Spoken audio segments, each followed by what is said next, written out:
Hello.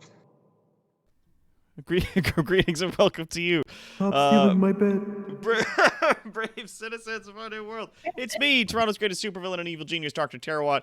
Today, your kind and benevolent DM, hopefully. We are playing ourselves a game of Dinda, Dungeons and Dragons. We are playing with our lovely friends here. Hello, Mr. Classic Magic, and hello to everybody else who's come in the chat here. We got Kara, we got Rust, we got Balthus in here, Mercenary Pen, Nary's here, Tonberry, all the usual suspects. Hello and welcome.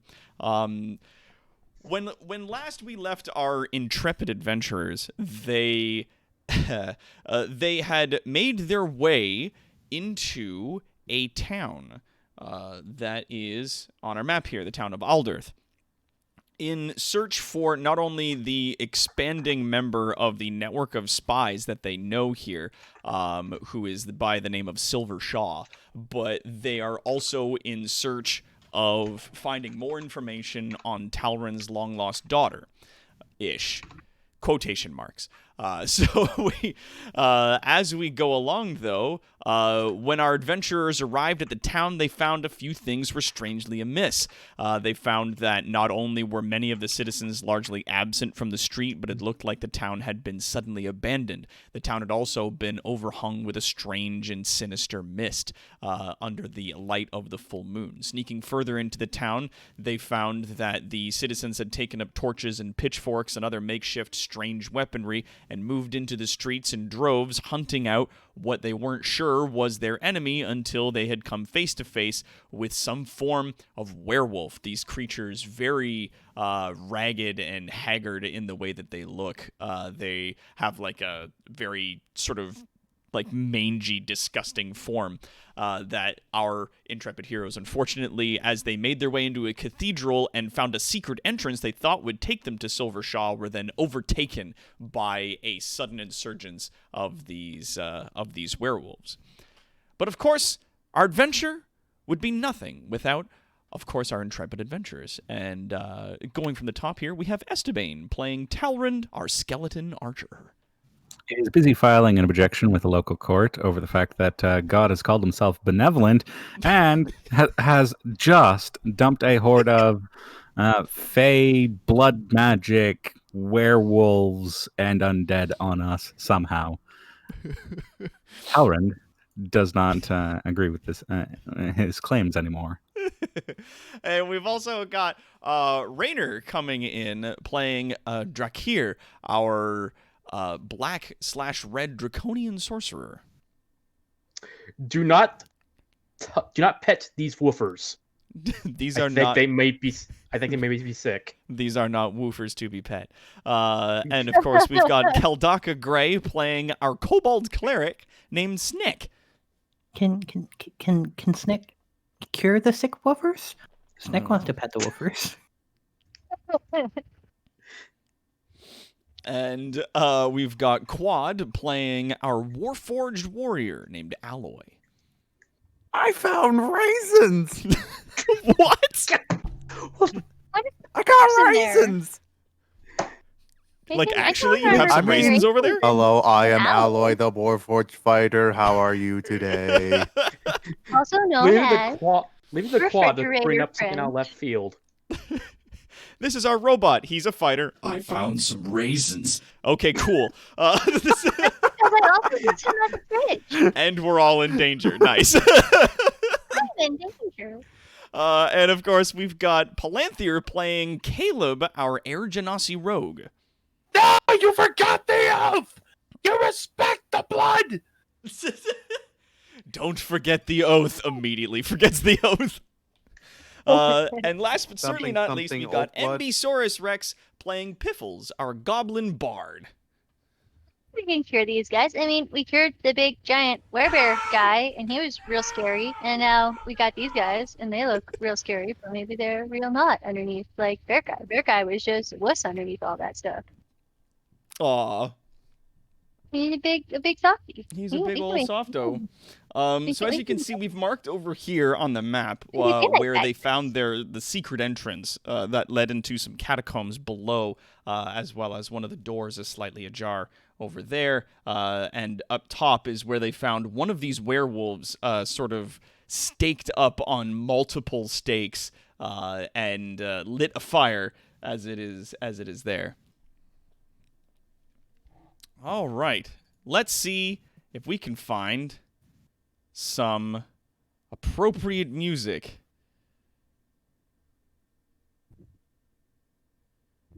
Do. This might do. Yeah, why not? Oh yeah, I have to mute that. Oh yeah, that's a real ominous music title to be playing. Grotesque figures. Yes. From Shadows of the Colossus. Yeah. So now we're just going to start placing these bad boys on the map. So one of them was there. There was another one there. As these creatures started flooding out of the catacombs there, out in the streets you hear the sounds of combat as the hunters who are out in the streets have just in this moment from the howling screeches of the monsters coming out of the catacombs. It seems to have alerted more of them out in the streets, and they've just broken into full-born combat. Some of them are coming in through the windows up above and have begun to climb down the columns along the center areas of the cathedral here, making their way down into the room. Uh-oh. I picked the wrong spot.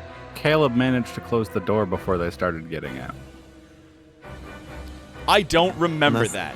We did, yeah. Oh wait, no, you did. Yes, no, you actually did. I do recall. Yes, so those two aren't there. You do quickly slap the button, and the door quickly, the large stone wall slides back into place and shifts shut, blocking it. You hear clawing and scratching and screeching from inside the walls. Everybody, click on your icon and roll for initiative. And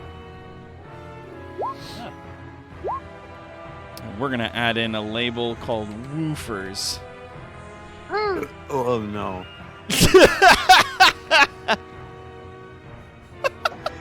Well, you look at that. I didn't roll absolute shit for initiative. It's like I did it. Oh no. I like it. I rolled higher than 1. You rolled higher than 1. You did it. You did it. Yeah. One more. All right, let's. I'm just gonna say it's like a fucking. Warren rolls a What does he fucking get? A 7. Sure, we'll change that to 7. Boop. So the only ones who did not beat the werewolf was Alloy. We will put them in descending order. Yep. Woofers was the only person. Alloy was the only person who didn't beat the Woofers. All right. Everybody. Talrand up at the top of the roll there. What is your action? I see none coming in the section of the church that I'm in, right? From where you are, over by the altar, there isn't any coming in there. I'm gonna say yet. Hey.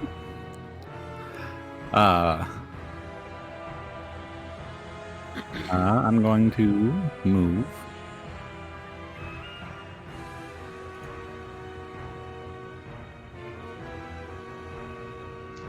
To be fair, we do not know if diplomacy can work or not. They don't look like they want a diplo. Yeah, I'm gonna pull up some art here so that you guys can have another good look at the beastos as they are. These creatures, as you can see here, they seem very diplomatic. Are sort of werewolves.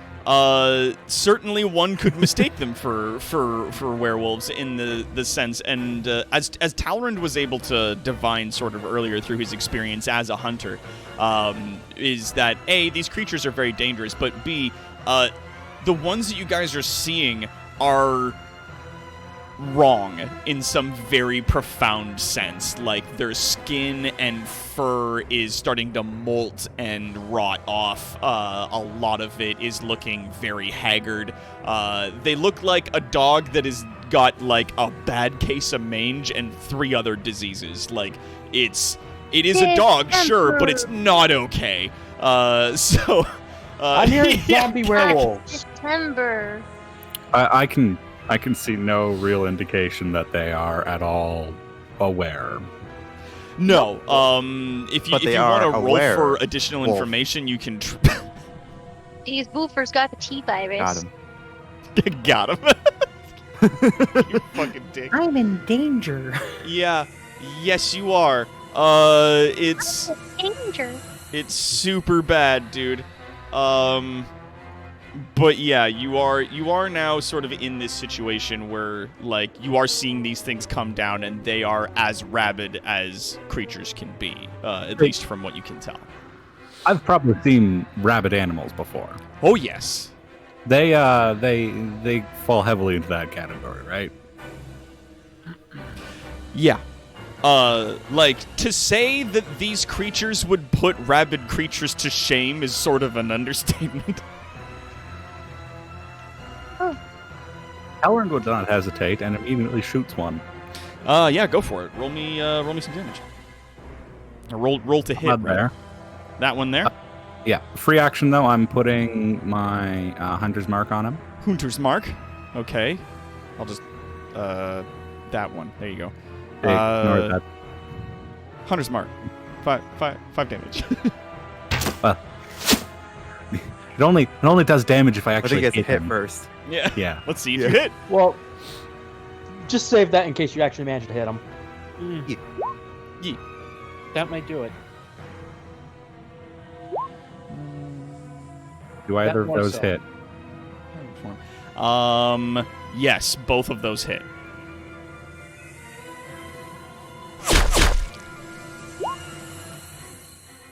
All right, so that's 8 plus 5 from your hunter's mark plus 11. All right. Plus 36, I think. 24. No, 1d8. Okay. All right. Yeah. So your arrows definitely find purchase easily enough into the creature, and it twists and shrieks as it makes its way, sort of tumbling to the bottom of the column. 25 points of damage. Do I knock it out off the column and have it plummet to the ground? Oh yeah, it was pretty much like a little ways above the ground as it was coming down, and your shots like knocked it, and it fell and whapped against the ground. I'm gonna say it took a bit of extra damage from that. There we go. I'll then proceed to shout to my companions. They are at best rabid wild animals right now. Not good. Be careful, at the very least. It's not. No, Kara, this music is not from Star Wars. Get an. Hold on a second. I need Shadow of the Colossus. right now. All right, Talrand, is that your turn? I get another hunter's mark damage on him. 6. All right. That's a lot of damage. All right, Snack, you're up. Okay. Snack takes kind of one look around, everything going around him, and how close, and the fact he's surrounded by evil danger puppies. Evil danger puppies. Ooh, I'm here in comes- danger. And all you hear is Snack. Little tiny quiet Snack go, "Bad puppies." Blah, blah, blah. And he begins casting. And as he begins casting, you see spirits, demonic and fiendish in nature, appear as though from the mist, surrounding him in all shapes. Oh, God dang. damn, stupid spell, not wanting to link. What's Give me the a spell? Hold on, I can link it from the thing, I think. Weird. There's more way. Let me link it this way. No. Link, hold you dink.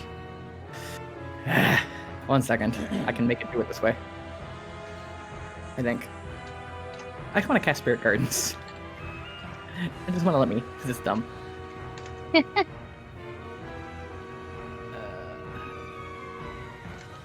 Thought I had found all the spells that didn't work, but apparently I did not.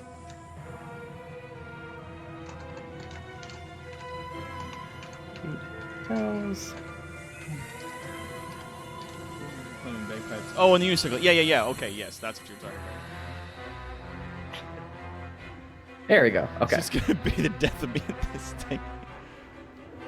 Sooner midwinter. Sir Vince.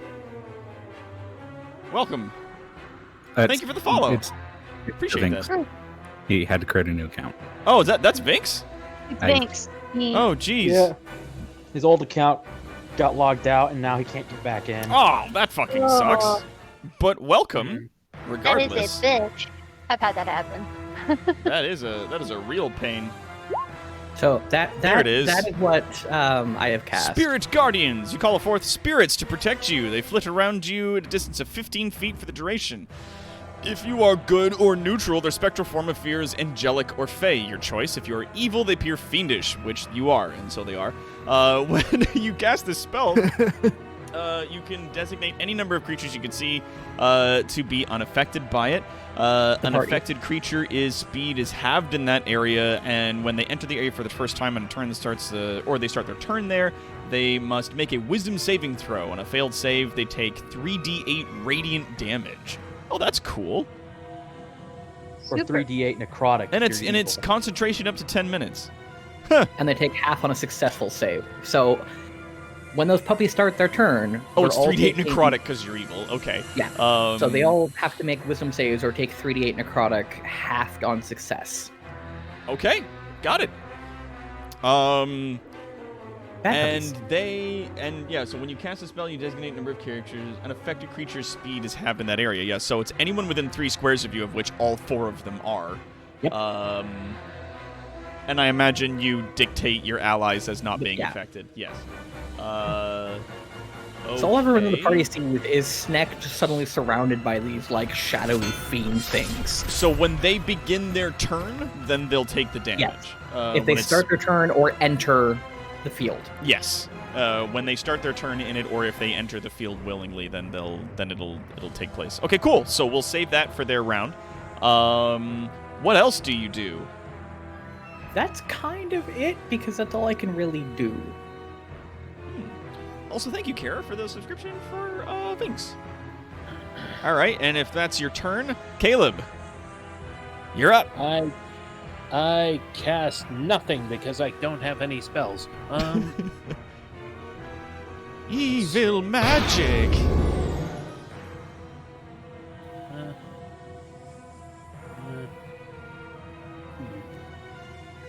Is one on the ground prone currently? Prone, you say? Yeah, I could say he's prone because he fell off the thing. Some asshole hit him while he was trying to climb. I'll put like a he's prone. How high up did it fall from? Like 5 feet. Okay. It was So not that very, very close. Cast fist. Yell hurtful things. Fine, I won't cast Fist. Instead, I will go to here, and I will cast Rapier. I cast knife in his back. Yeah, 21 absolutely hits. Swinging your rapier, you make a clean and easy purchase on the riling creature that is attempting to get to its feet. You roll bonus damage because he's currently prone. What would that count as? Like Your sneak attack. Your sneak attack damage. so the bonus DC. Yeah, you should have like several d6 for bonus at this point. Why can't I? Oh, I actually have to roll in, put in the command. Okay, 3d6. Bam. Thank you, You Mr. should probably- Cosmic Magic. I like it. Oh, You nice. should probably save a macro for your. Yeah, you can build one on your character sheet. Like, you can put together a macro specifically for that bonus damage, so you can just like click that on your sheet and it'll auto roll it, and it'll even title it like, you know, sneak attack damage. You don't even have to do it on the idea. sheet. Sneaky snipes. If you go into the collection tab, you have a table for macros, which can just add a button right there on the screen. Oh, red. I didn't know you could do that. All right, where the hell's the collection tab? Second to last. Okay. Oh yeah, there it is. Boop. Yeah, you can put in macros and stuff. I didn't do that. All right. Is that your turn, Caleb? Not quite. I am going to use my cunning action Oh. to hide. Possibly somewhere they do not see me, especially the one I just stabbed. Go to here. Yes, maybe. Yes. You could come inside the 15-foot bubble of don't be a bad guy. He's technically in the 15 I was about to say, he is. bubble that's true, of, yeah. of evil spirits swirling around you. Yeah, I'm like at the very edge of it. Would you like your evil spirits that are swirling around you to take on any particular appearance or theming with regards to the kingdom? Can they all be like wraiths with blue hair, like blue flaming hair? Sure. Yes. Like the skeletal wraiths with like blue flames coming off of them. Yeah. I like that. That's very rad. Many things. Explains why we're not bothered. We're used to seeing the king. Yeah. It's like, oh, that's cool. Other people are like, sweet fucking hell. Yeah, roll me stealth. Roll use stealth. Okay. If you want to use your cunning action to hide by that post. Yeah, I mean... I melt into it. Yeah, you like run up, stab him, and then like meld into that post, like moving around and sneaking up to it. I'm gonna say that the 3 other werewolves don't notice you. The one that you stabbed is still aware of your presence. Excuse me. So it knows I'm right there. Just a sudden question. Did we take a long rest? You did. I did. Yeah. You So- The rest of us were just rested from before. Yeah, the rest Yeah, I the think rest of the group took a uh, short rest with 4 hours. You took Right. a long rest because 4 Ah. hours But I is a long played rest. my Well, party. But you I got- played my thing. Didn't Oh, I? that's right. Did you play the Yeah, Song of and it- Rest? Yes, I played the Song of Rest for you guys, so it should count as a long rest, even though it was a short rest. Is that what that does? Yeah, it basically. Let me take a look here at it. I've got it. Blah blah blah. Where are you? It just lets you roll more extra dice for healing whenever you roll hit Yeah, Song die. of Rest. Beginning at 2nd level, you can do soothing music or orientation to help revitalize your wounded allies during a short rest. If you or a friendly creature secure your performance, regain hit points at the end of the short rest by spending 1 or more hit dice. Each of those creatures, Okay, yeah. maybe it does. It just do the gives you same extra thing. hit dice. Yeah, because you actually hit dice. It's the only reason I was asking is because, curious, amusingly enough, wait, probably actually maybe not anymore. I mean, No. me and Plantier were the only ones injured because of his little tumble. Yeah. Yeah. I was going to say if Fine. Caleb was one step closer to me, he'd have a +10 on his stealth check. But that got dissipated when I cast Hunter's Mark. Yeah, I still have temporary hit points. That was okay. All right. Anyways, Here. No, maybe not. What you doing, dog? I'm looking over my spells right now. Sorry, I'm eating some bacon. And while he looks over his spells, I linked a picture to what my spirit seeds would look like, minus the blue flaming hair. Oh. It's in the community chat, like our group chat for the game. Oh, radical. that's So from. this with like, just I honestly, it's from D&D Beyond. Okay. But with blue points. Bam. Yeah, that with like flaming blue hair. I like that. Definitely has like a tiny crush on the king. Just a tiny Just a one. little Little one. one. Yeah. Just a little. Just enough to make Oh, her that 20 on Cool. Scorching Ray! Yo! All right, so which one are you aiming at? Because you roll to hit for each individual ray. Yeah, I'm sending one each at each of the ones that are still up on the pillars. Okay, so you're sending at this one, and at this one here. Who gets the crit? Pew, pew, pew. Okay, do you want to say this one gets the crit? Yeah. All right, so roll damage for that first one. Forget, folks, that there Hey. is a Nice. another woofer down south yet.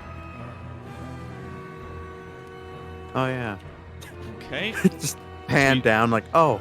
So he Right. takes damage, and then falls and hits the ground and goes prone, taking another bit of damage there. The other two roll to hit. Okay, and roll to hit the next one.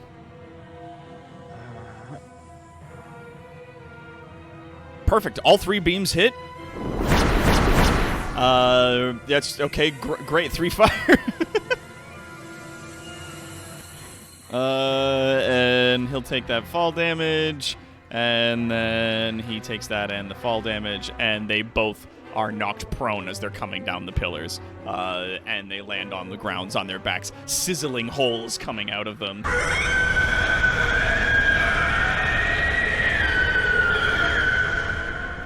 That's a bad sound.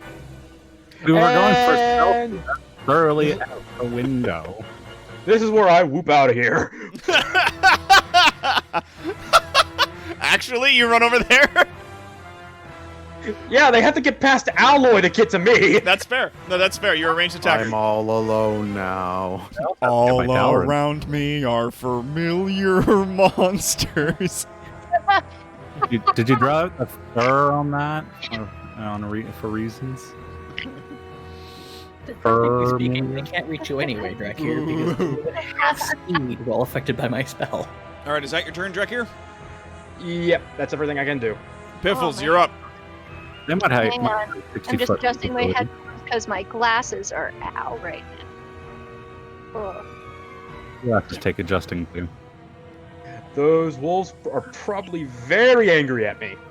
Okay, is my Just like pew pew pew, haha, fuck, runs away. I'm a So- genius. Oh no. how many? Okay, so we've got 4 of them. There's 5 And there's 5 of them. presently. Oh yes, there's one at the very bottom that I did not see. Yeah, there's There. there's another one down there, Okay. still on the pillar. I'll find a Yeah. marking for that in a bit. What? 20 feet of a pole. Damn it. Discord. Oh. You mean the Discord tabletop gaming chat, Kara? Yeah, there's a Scottish guy riding a unicycle wearing a Darth Vader helmet playing his bagpipes. I think I've seen that. Yeah, Um, shooting fire out of them. The yeah. bagpipes. This is Yeah, this that- is the person upon whom the bagpipes are based. Oh. Okay, because I wouldn't be wearing metal, so I shouldn't use sheet metal. I was going to use sleep, but sleep only hits something within target creatures within 20 feet of a point you choose within range. Well, range is 90 feet, so I could. You could move up and then cast. Yeah, I might do that because I have. It has a 90-foot range. Hell, you don't even have to move. You can cast it from there. You still need to Well, I see. have to be within line of sight still. Yeah, so you gotta yeah. line of sight. So let me move over here by Tower, so that would be Yeah, you behind can move Tower. to there. And then Pew. I will cast sleep. So you're gonna I'm cast it on the guy way down here. Well, it's so how sleep works. Hang on here. I'm gonna pop the description in the chat for you guys. Okay. This is news to fucking me. Sleep. Oh yes, that's right. As creatures into a magical slumber, roll 5d8, and the total Yep. is how many hit points of creatures this spell can affect. So yes, and then I hit creatures them in within 20 descending order of foot hit points. of a point you choose within range, which is 90 feet, for at least a 1-minute duration. Sending order, yes. Starting with a creature that has the lowest current hit points, each creature affected by the spell falls unconscious until the spell ends. The sleeper takes damage, or someone uses an action to shake or slap the sleeper awake. So if they take damage, or somebody uses an action to wake it up, then it awakens. Subtract gonna each take damage creature's on my hit turn. points from the total before moving on to the next creature with the next lowest hit point. A creature's hit points must be equal or less to the remaining total for that creature to be affected. Oh, that is the thing to Undead and notice, creatures Envy, is that they're immune to currently being in charmed AoE aren't affected from, by the spell. Sorry, what were you saying there? Quad? The 4 guys there are currently in an AoE effect by Yeah. Sneck, so They're they'll all gonna take take- damage immediately. Yeah, So they're all that going to will- take damage On their turn. immediately on the turn. Yeah. Yeah, that's why she's Oh, aiming for okay, the so I- fifth one further down. And they might be Hmm. undead, so they might be immune to this. Okay, so I I'll might leave that actually wait on sleep then if they're already there. Yeah. Alright. You could target the last one specifically by just making sure that only it was with the one within 20 feet of the point you choose. Yeah, that's true. Yeah, but it's kind of a waste of the spell at that point. If it's just one Exactly. creature. Like I was gonna cast it at a higher spell slot so that I could get. I Yeah. did- I could Yeah, set you cast a it. spell using a slot of second level or higher. It's an additional 2d8 for each slot above the first. Yeah. But it might not be worth it right now. But Yeah, because they're all going to wake up as they'll soon as all their just turn wake starts. up immediately. But yeah, that's like if you Um. casted it at second level, that's 7d8 you would roll, and if that total number exceeds the total HP of the creature, then the creature falls asleep. So instead, and I am anything going- left over then goes to the next one up, and so on and so forth. So we've killed one of them from that little skull and crossbones marker, or is that the target from That's my Colin? hunter's mark. That's the hunter's That is mark. 100 mark. I can never tell. All right, so I am What she got? going to We let me gonna take get a him. look here. Where's the measurement thing? Measurement thing. Yeah, I can easily hit you. I could easily hit you too. Hang on a sec. Just don't hit me with whatever you're saying. No, I can hit this with it's one creature of my choice within 60 feet of me. Ooh. So I am going to aim for the one by Caleb because it's closer to friend and want to protect. Yeah. Get him. So I'm gonna hit him with a dissonant whisper. Dissonant Whispers. Gonna make a wisdom save. DC Yep. 14. It doesn't make it. So you always go with that first roll. And it takes 10 psychic damage. Yep. So It takes 3d6 psychic damage. Sorry. well, that's still it's 3d6, but it rolled up like a 6, a 2, Yeah. and a 2, so that's 10. So yeah. So you cast the spell, and it takes hold of this creature. It gripping its head, it shrieks and rolls over and dies. Nice. Bleh. Oh, these don't have a lot of hit points. About I did 40? the same That's probably why thing. there's a lot of them. 40-ish? 40 is a decent amount. It's more than 40. I You guys did did do a lot of damage to that one. True. I do the 'Cause same I hit thing. it, Caleb hit it, and then Piffles hit it. Piffles, that's is that true, your yeah. turn? Gotta Yeah? gotta make the pink face. Sorry. Is that your I turn? am going to use one of my bardic inspirations on Talrin because it is a bonus action. Bardic inspired. He is inspired, so now you get an extra d6 on whatever. Here you go, a little green mark on your character because you were inspired by a goblin. Sweet. Yay! Bing. Inspired. All right, then my turn. All right. That's your turn. Excellent. Okay, now it's the time for the woofers. In which case, in this point, all 3 of them have to take damage. From that spell. They DC 15 each have to make a saving throw. Is it wisdom? Yeah, it's a DC 15 wisdom save, and when I click spell, it rolled for 13 damage. So they take 13 if they fail. They take 7. I think it's damage rounded up, right? Let's see. That one fails. No, and also no. Yeah, so they all take 13 each. They'll take These things 13 are not damage. Yeah, they each take 13 damage. All right. That's rad, dude. Oops. Here we go. This is what happens when I don't get to buff the party ahead of time. Each of them get to their feet, which now no longer requires an entire fucking move action. It just requires some of your movement. Because it used to. If you were Half prone, your- getting yeah, it was half your standing would cost movement. you all of your movement in 3.5. It was so fucking ridiculous. Yeah, here it Uh, just costs half. I ruined DM's entire boss encounter with that Yeah. ability. I had one ability, I could knock a boss prone, at which point my party members would wail on him and take a single step backwards. Oh, and every time don't forget, every time they get up, they provoke an attack of opportunity. Yep. We stood Yep. back so that as he hit like a runaway train, so we weren't actually in range to provoke the attacks of opportunity, but he'd have to spend his turn standing up and then Yeah. walking towards us and then just waiting for me to go boop, knock him down, give my party members bonuses to hit because he was prone, Mhm. and then step back again. Yeah, prone creatures have disadvantage on attack rolls. And an attack roll against this creature has advantage if you're within 5 feet. Otherwise, the attack roll has disadvantage because attacking a prone creature at a distance is actually hard. Because they're lying on the ground, they're harder to hit with spells and whatnot. But yeah, there's no you just stand up. It doesn't cost you anything in 5th edition. It doesn't end your turn or anything like that. You just stand. You just end your prone condition. However, 5, 10, 20. This guy's going to move in. And then he's going to have to make a wisdom saving throw. Which he does. So he takes half that damage. Rounded Yes. up. Keep in mind, the moment he comes within 15 6 feet, damage. the remaining of his movement is cut in half. That is correct, actually. That would stop him there. The rest of the werewolves stand, and then they move in. Roof. Let's see. 1, 2, 3. Oh, God. If he started there, that's 5, 10... Well, sorry, that's 5, 10, 15, 20, 25, 30. Yeah, he can only move that far. 5, 10, 15, 20. Yep, there we go. Not a bad defensive spell. No, but it has trapped one of them next to you. Yeah, I know. And that's going to suck in a half a second. Oh, I know. Sneck, I didn't move on purpose. Sneck was trying to act as a living barrier. Well, now we're in that situation. One of them goes for Alloy, and it swipes with his claws. Does a 10 hit you? No. No. Does a 6 hit you? Yes. No. No.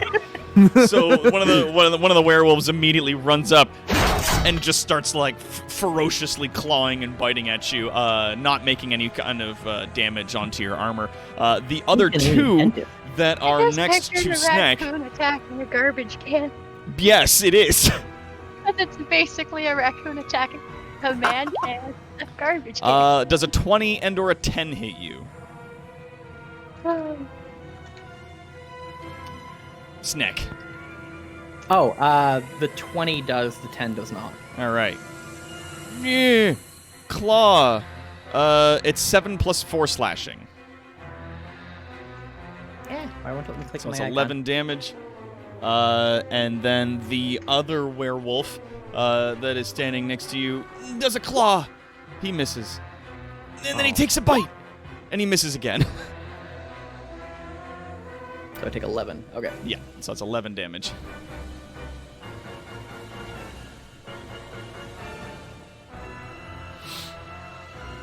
Alloy, you're up. Yay, finally. I'm gonna move over here. Ooh, so many choices. I'm going to go for this guy first. Have an attack on him. Okay. Sorry, I did just miss that. This one? Yeah. Okay. Does A 19 get does him? hit. Roll damage. 12 damage. slashing. You absolutely hit. Your weapon carves into its rotted, awful flesh, and it shrieks in pain. It is still alive. Cool. I'm going to hit this guy now, the guy right to my right. Okay.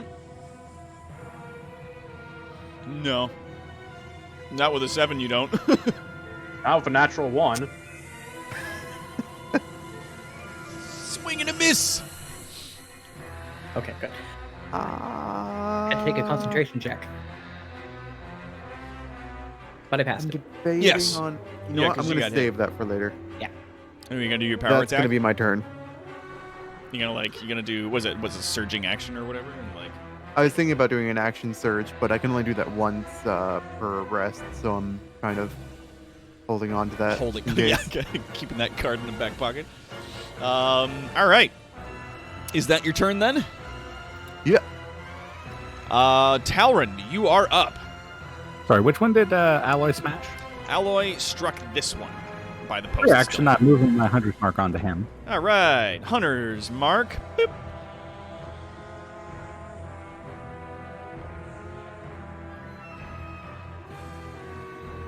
Slapping that.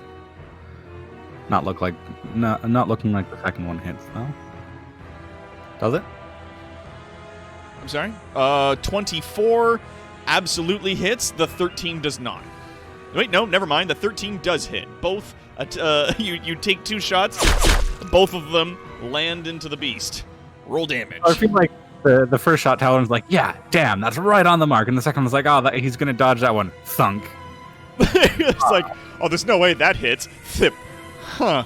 Okay. 12 and 6. +1 for the Hunter's Mark, +3 for the Hunter's Mark. That is enough. That is a lot. Yeah, that's like, what is that, 22 damage? Talorand does a lot of single target damage. Yeah, so your arrows just bury into the side of this creature, and it shrieks in agony as it topples over.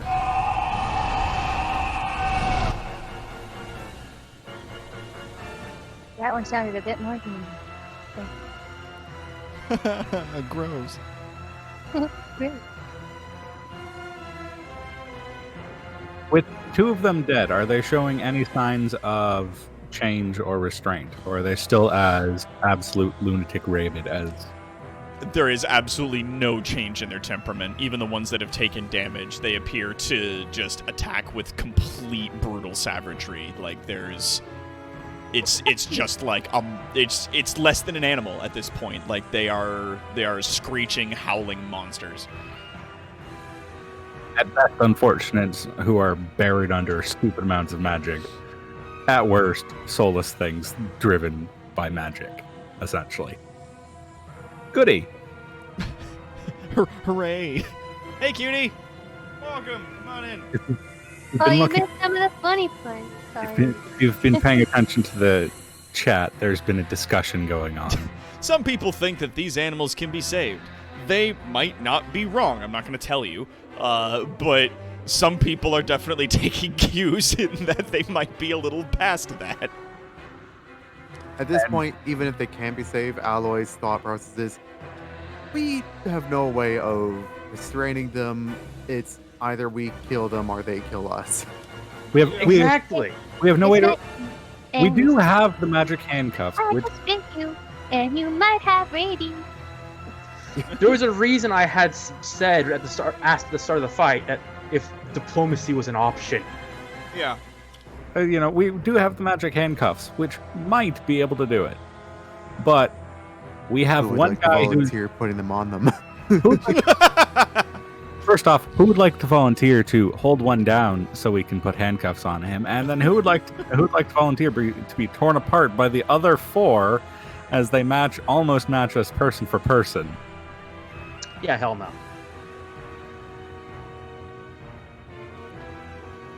It's feasibility, and if we take too long, the humans come in from outside and go, monsters, and proceed to murder everything here. Kara, there may be the possibility of saving these things. It isn't feasible for us right now. Yeah. And it wouldn't be worth it. You don't It's always have the option. It's not even No. like it would cost us monetarily or materially. If this doesn't work, It we're could- all dead. Yeah. Pretty much. And like, if they get that door open, there's a fuck ton more of them gonna come and track. Cutie, what you This is missed war. was basically that like gross mangy rabid werewolves are descending on and attacking the party. My turn. I'm not moving. All right. Sneck, you're up. Are you skipping? Okay. Murder. Yeah, he murdered one. Yeah, Oh, he fucking buried 2 arrows into one of them and he just like was- fell over. Is he talking? That's okay. Okay.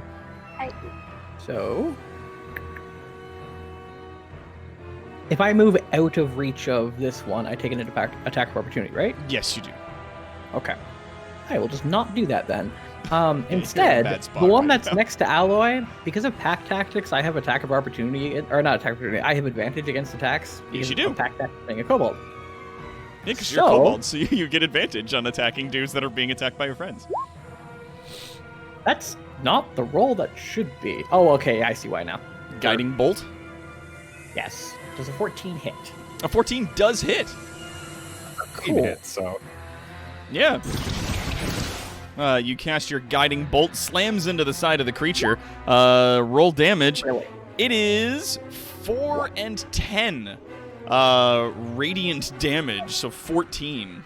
And the next attack against that creature before my next turn has advantage. Oh, radical. Okay. Bitch. Do you do anything else with your turn, or are you good? I don't know what else you could do. I'm just asking. Yeah, 'cause no matter what I do, I'm going to take an attack anyway. Yeah. You know what? I will risk it for the biscuit, and I'm going to do...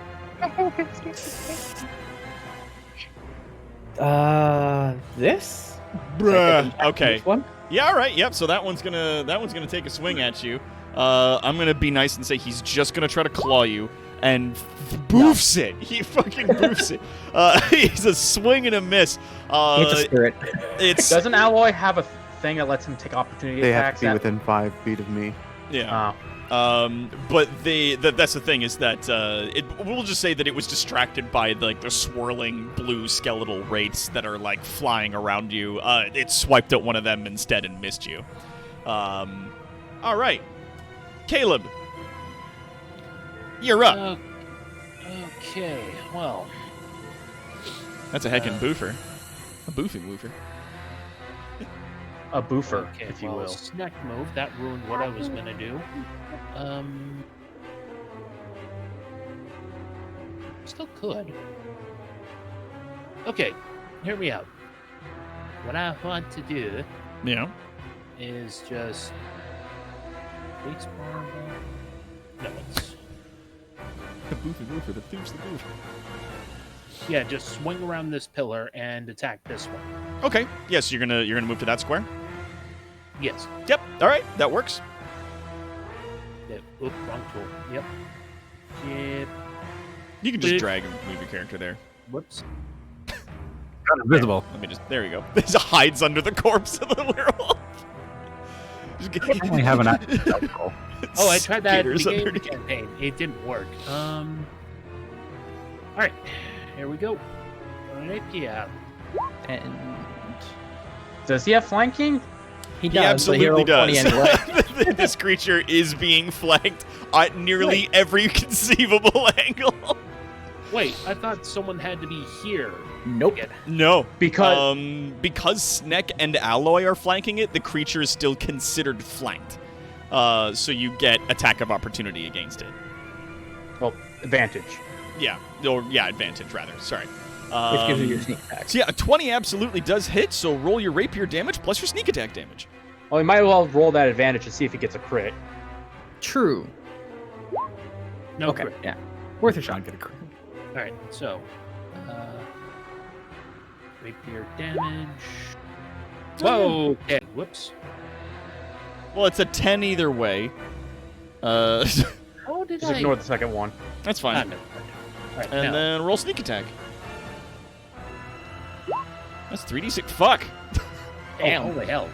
Also, So, yeah. Max. You come around that post with your rapier and just absolutely cut into it, slashing and cutting, and the creature topples over onto the ground, lifeless. Yeet. That's 15, and then another. Yeah, that thing's fucking dead ass dead. All right, is that your turn? That's Not reaching your turn. No, I'm going to use cunning action again because it says I can do a bonus action each of my turns. In combat, this time I'm going to hide here. Giving you a stealth. Ooh. Not quite as good.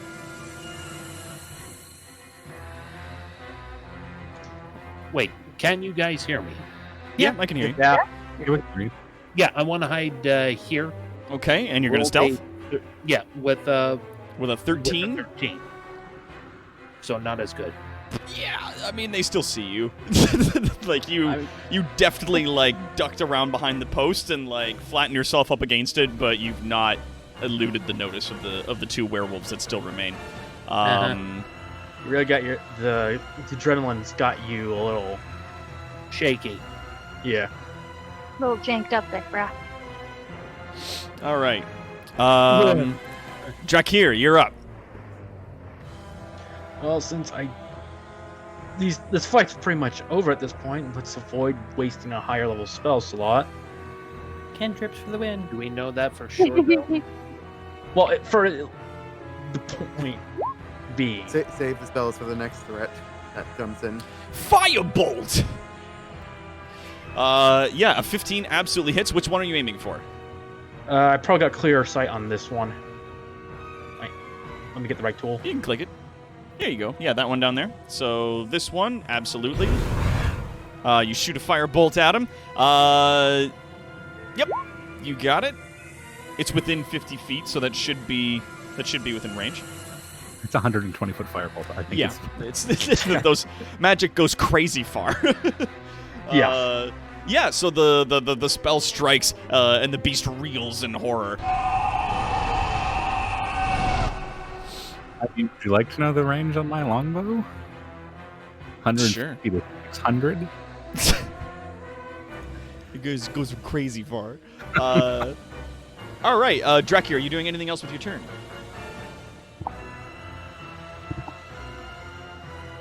What check would it be to identify what exactly is happening to these werewolves? Oh God. I mean, I'm not sure. I'm not sure, like, if they have dungeoneering on here anymore. Hold on. No. Because they don't. So I'm just gonna go down the list here. I mean, it wouldn't be animal handling. Intelligence? Just a straight Would I- intelligence check? It would either be nature, if you're trying to identify like what type of creature it is, or if this is like a natural thing that's happening to them, or Yeah. arcana, if it's like a magical effect that's happening to them. Or You know what? I'll maybe let you're you trying to- choose Both of those are int nature anyway. or arcanum. Arcana. I have no idea what's going on. You have never seen this before. Whatever's happening to these creatures is you've never seen this. Like, this is something that's new to you. Piffles, you're up. Interestingly enough, Tolerant would not be a better choice to try and figure out what's wrong. Oh, Even Why then, didn't I ever like- try to do Yeah. some? two friends. Why do I keep on boofing all the knowledge checks? I don't know. Distracted by the Oh. adventure? Who knows?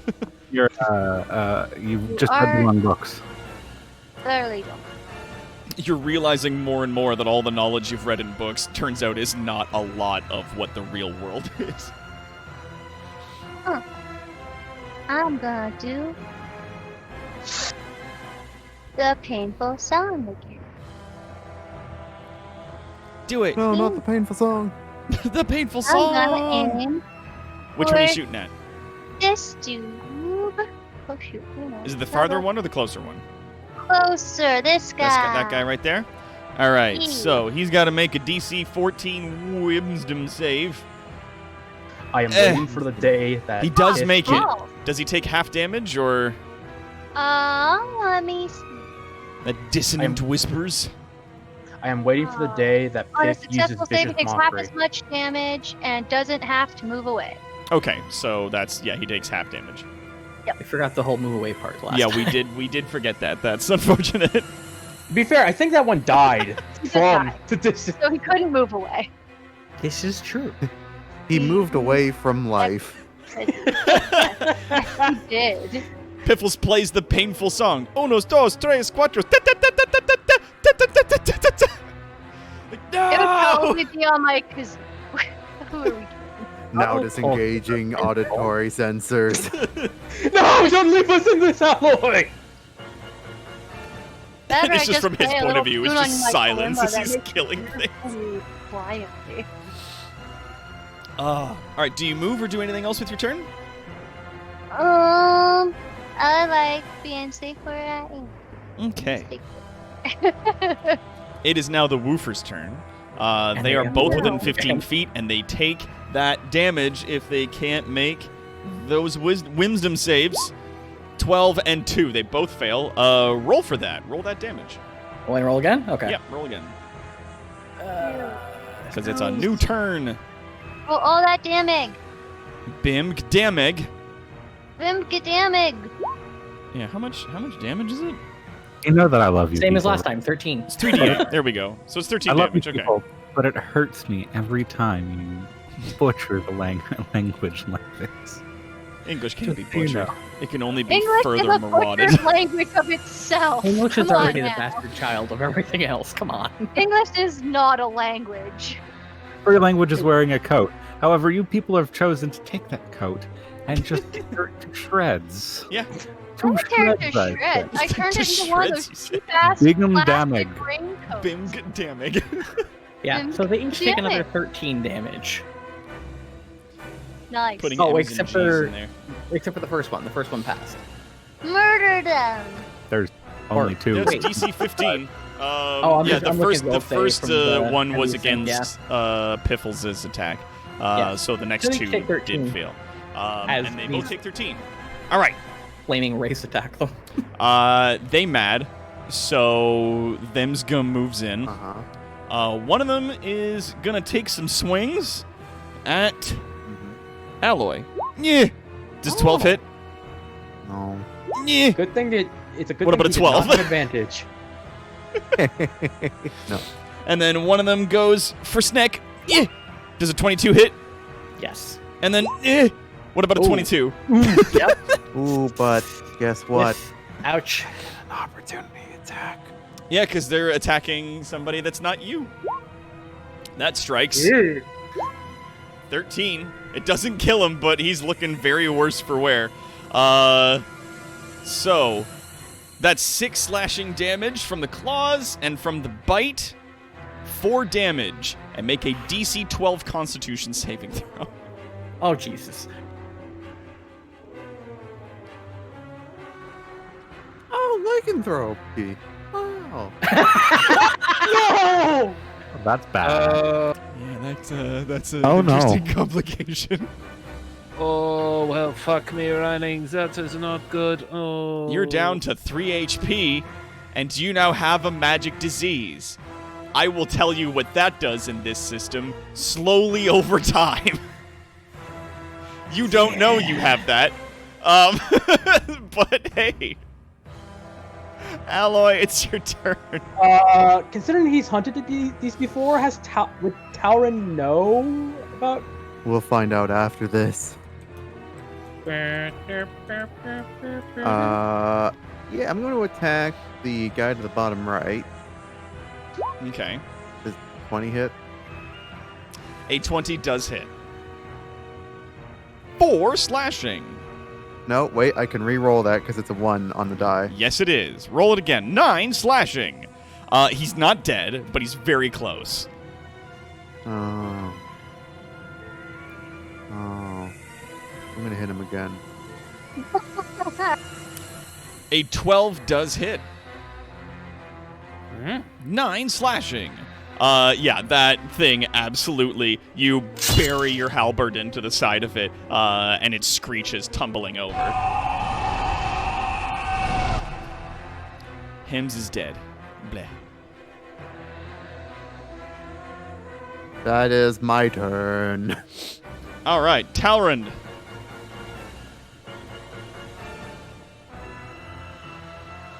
Oh, He opens fire on the last one Okay. after moving his hunter's mark to it. Yep. We're going to do that. We're going to say Hunter's Mark. Boop. 2 shots. Ooh. Yeah, those hit. Roll damage. I didn't roll a 2. I think the 2 or lower is what I need to roll to miss. And that's 8 and 9. And 1 for the Hunter's Marks each. Is that Fuck enough? Oh my god. D20. 19 total. It is just enough. Both of the shots hit the creature, and it tumbles over dead, letting out a terrible, terrible screech as it does so.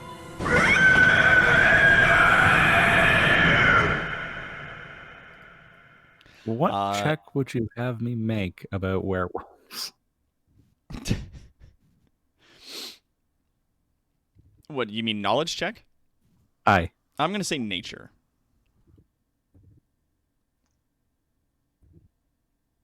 Are werewolves fiends? No, they're shape changers, humanoids.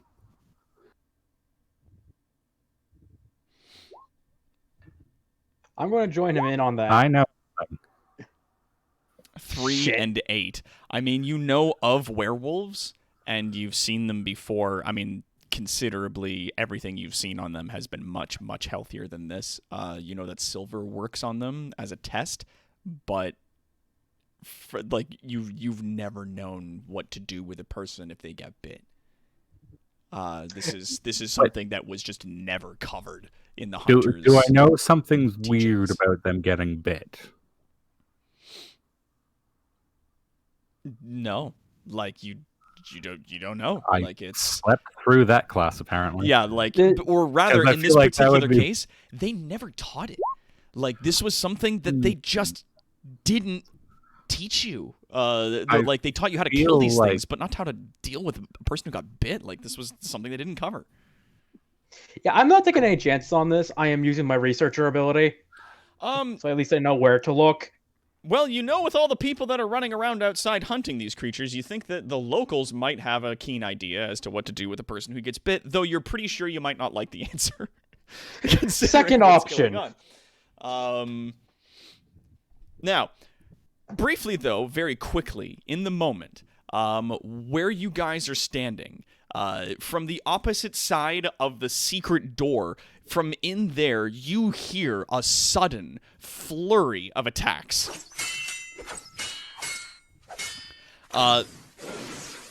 The secret wall suddenly opens up, revealing multiple werewolves that come tumbling out, each of them sort of scrounging and climbing over each other. They are followed swiftly by a cloaked figure who dashes out, swinging some kind of silver axe saw weapon in one hand and a small handheld blunderbuss in the other. This person, like, in just an absolute flurry of blade and steel and gunfire, comes out in a whirlwind of violence, killing off the last of the werewolves that tumble out. Standing for a moment, that person then... Let's move you back over here, and we'll remove that Doc. from the screen. Yes? There are guns in this world? There can be. There are here. In this I moment. could have had a cannon arm this entire time? No. You still Oh, bitch, we're upgrading Alloy when we get home. So we're changing your name to Megatron. And, Oh, Telrin's gonna step away for a hot second before I reveal the character. Oh man. That's good. Yeah, we Alright. can basically turn you into a gun arm, dude. well, as Like far that as one that, guy from Final Fantasy VII. as far as that goes, the firearms in this world are like early Renaissance. They're like Flintlock What, pistol. what a Yeah, cannon in my flintlock carbine. chest. I've got flintlock pistols. Mm-hmm. I mean, it was direct. I mean, any firearms in the system so far are mainly from Matt Mercer's conversion of the gunslinger from Pathfinder. Yeah. yeah, Like that's what I mean. they are like the firearms that you got from not the DLC, but the regular amount of Bloodborne would be the firearms that you could achieve, and even then they're highly experimental. You to even be able to use them, you have to be a gunslinger, which was you a have to be subclass trained, of, or else it would blow your arm off or something. and that's a subclass of fighter. So you can't even multi-class into it at this point because you've already went to a different subclass. So he No. comes out. Oh, So Right, yes, this character comes just like twisting out in a whirlwind of violence, spinning through and slashing the last few of these creatures, dropping them to the ground. He stands and regards each of you individually, quickly, and then removes his hat and pulls down a scarf, revealing his face. Before you stands a man who is heavily scarred. And he's wearing a long leather trench coat with what you can identify as being a leather armor underneath it. He carries in his right hand some kind of like hacksaw polearm weapon that he's using single-handedly, and in his offhand he has this like handheld cannon blunderbuss thing. His right eye has been replaced with a silver orb. Talrand immediately pipes up and says, "I couldn't help but hope, Silvershaw." He nods to you, and he smiles, and he goes, "You must be the contacts that we've been waiting for." Hi. Talon goes over to Snack and pops a healing spell on him and goes, that you took a couple nasty hits there, buddy. Myself, please. Those I Roll to heal. You gain 5 HP. Talrand is not a qualified healer. Talrand is a bandage healer. God damn- our buddy here got bitten by one of those things. You wouldn't happen to know if that's contagious or not. His brow furrows as he looks over each of you, and then regards the kobold. Nodding, he pulls his scarf back up, redons his hat, hiding himself, and then motions to each of you to do the same. Cover your face, quickly. As he says this, he quickly starts to pick up a few tattered pieces of wood, wrapping some cloth around them and lighting them on the brazier and the altar at the end of the church, making a bunch of makeshift torches. He begins to hand them out to each of you. Cover your faces, take these, and follow me. Talrand takes the torch and continues with his face as it's always been covered.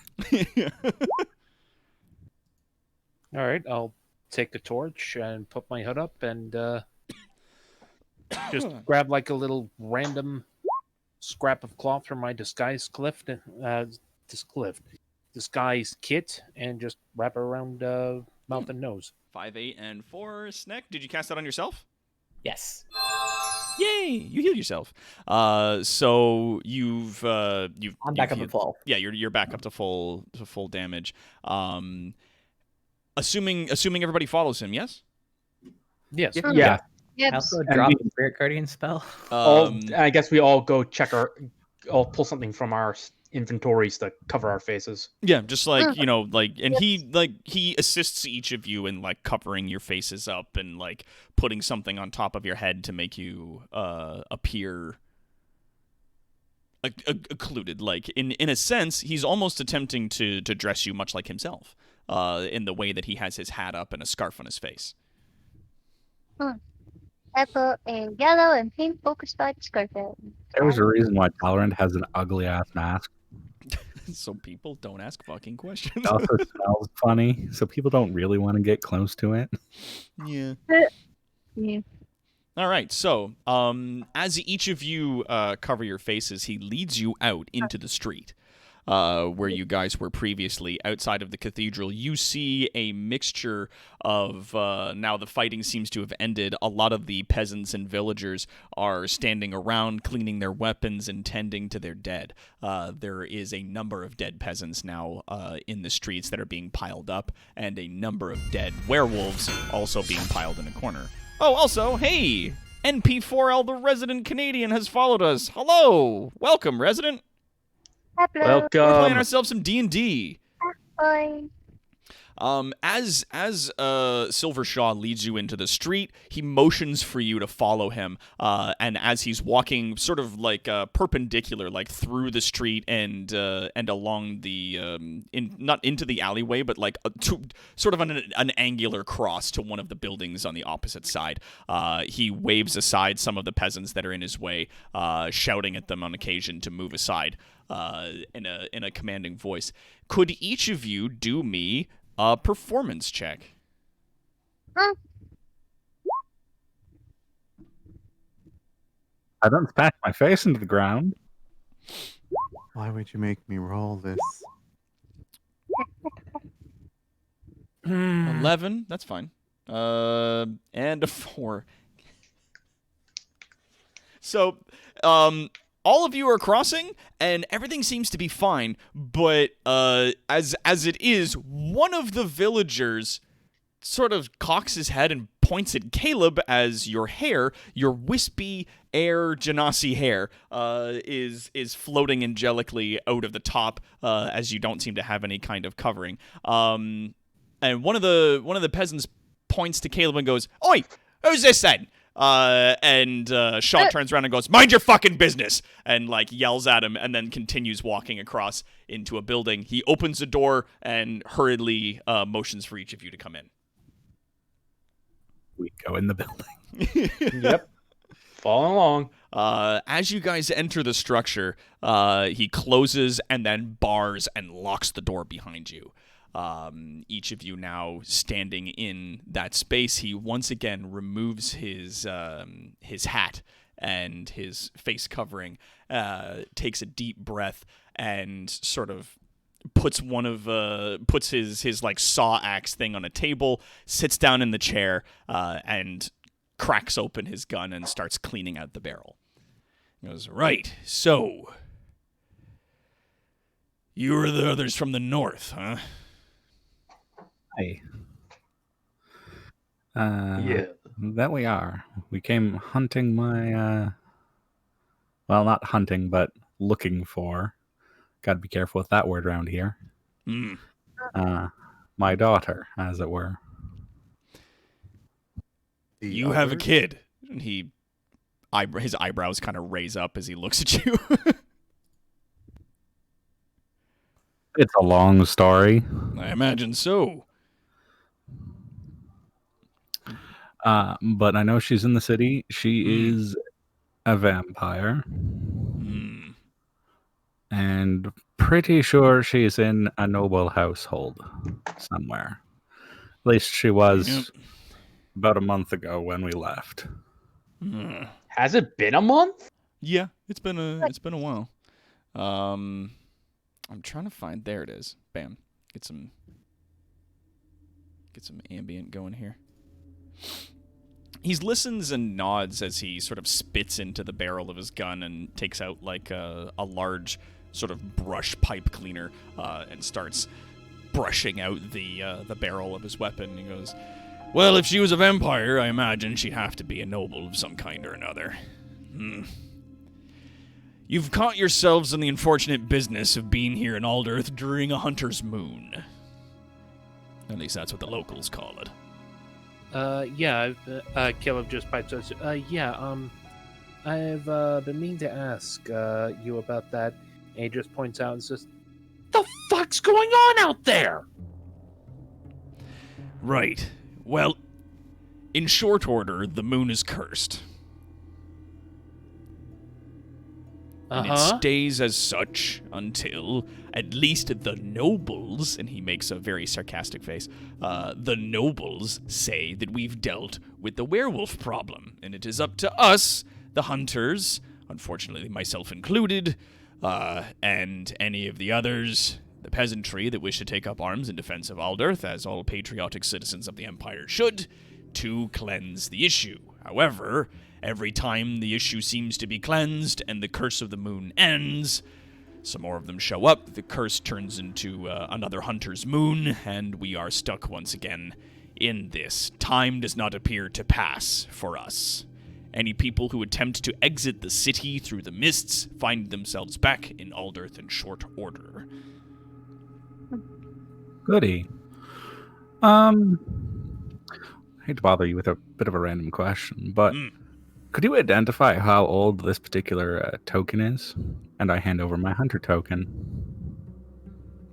His eyebrows go up again, and he goes, "Oh, you're a member of the Order." He grabs one of the lapels of his coat and opens it up, revealing a similar insignia on the inside, which you would recognize as a commander's seal. It has been a while, but yes, I was.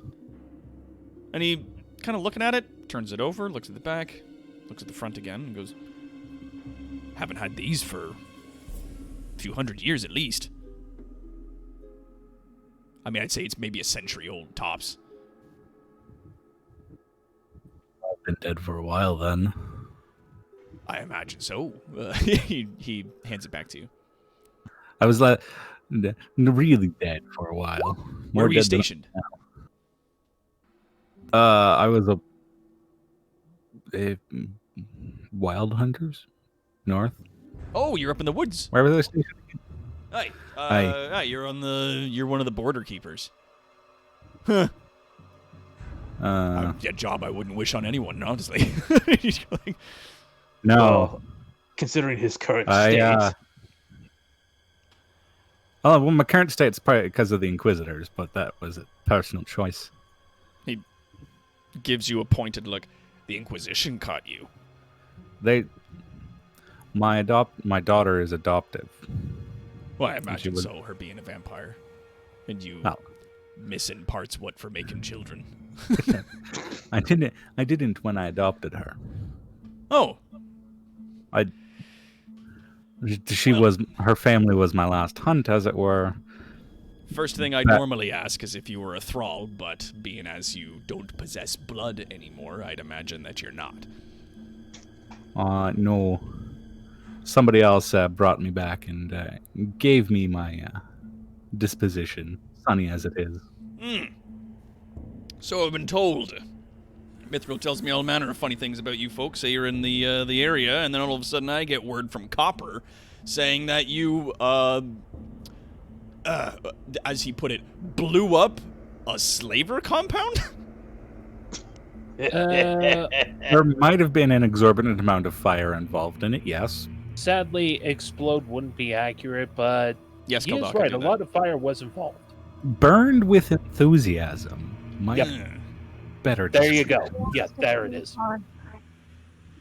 And released all their stock, as it were. Right. Well,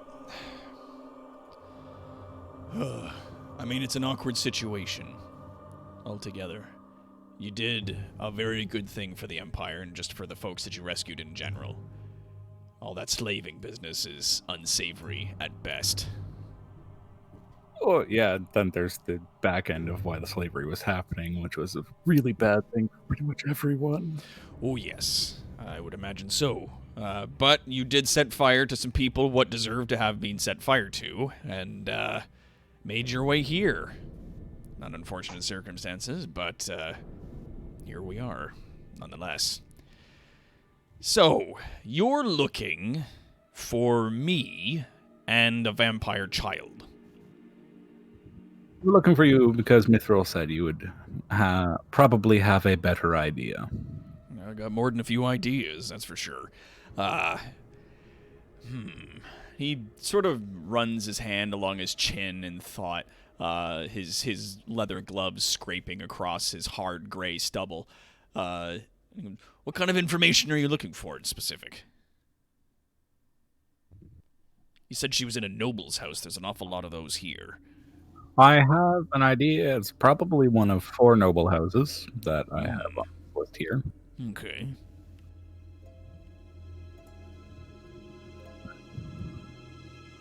But we are looking for, obviously I'm looking for her, but what I know of her was I perceived a single well-lit room with a variety of largely nondescript but well-off accoutrements to it. Mm-hmm.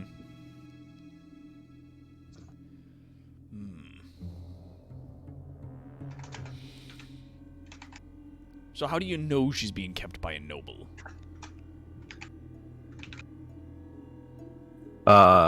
Mithril told me, I believe. That, and I directly saw the room itself via some magic. It wouldn't have been a cheap room.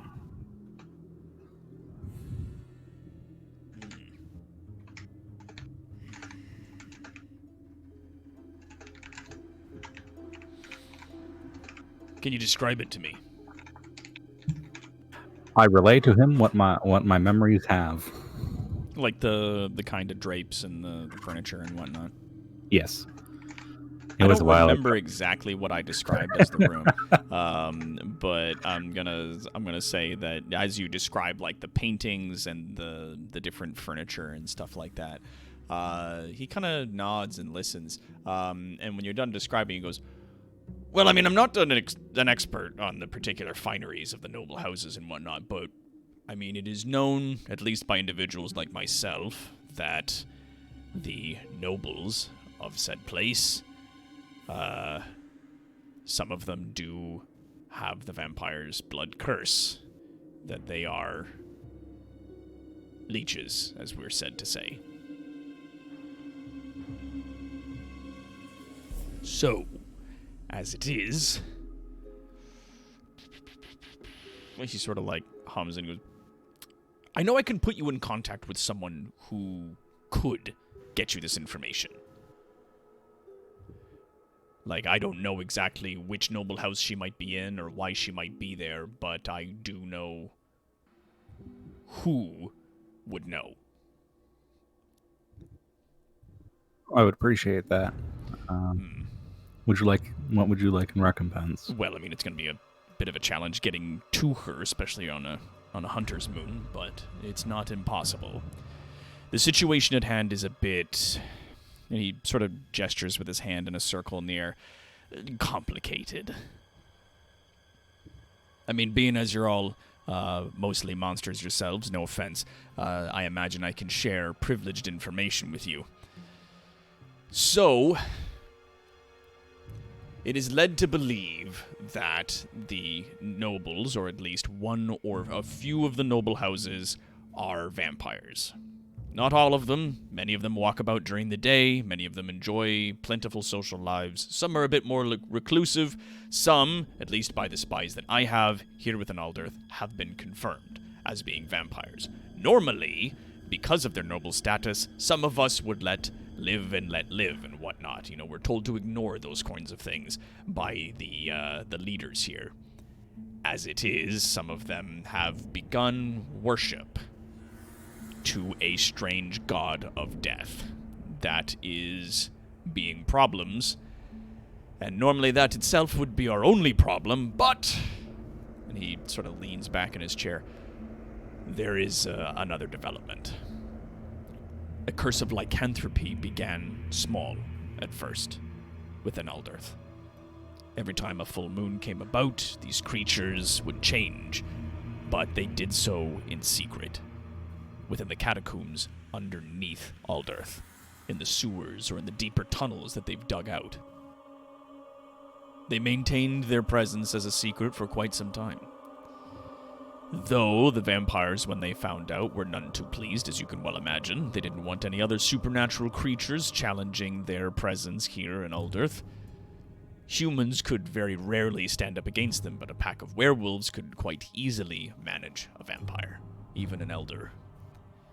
And so, suddenly, Curse of the Moon comes about, the Hunter's Moon, which then drives the citizenry to find and kill any vampires, or rather any werewolves that do exist.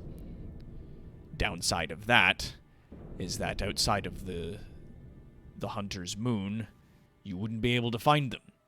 But because the Hunter's Moon lasts indefinitely for those of us who are trapped within the town, as we sort of in this moment exist outside of time until the curse lifts, it does drive many of the werewolves mad.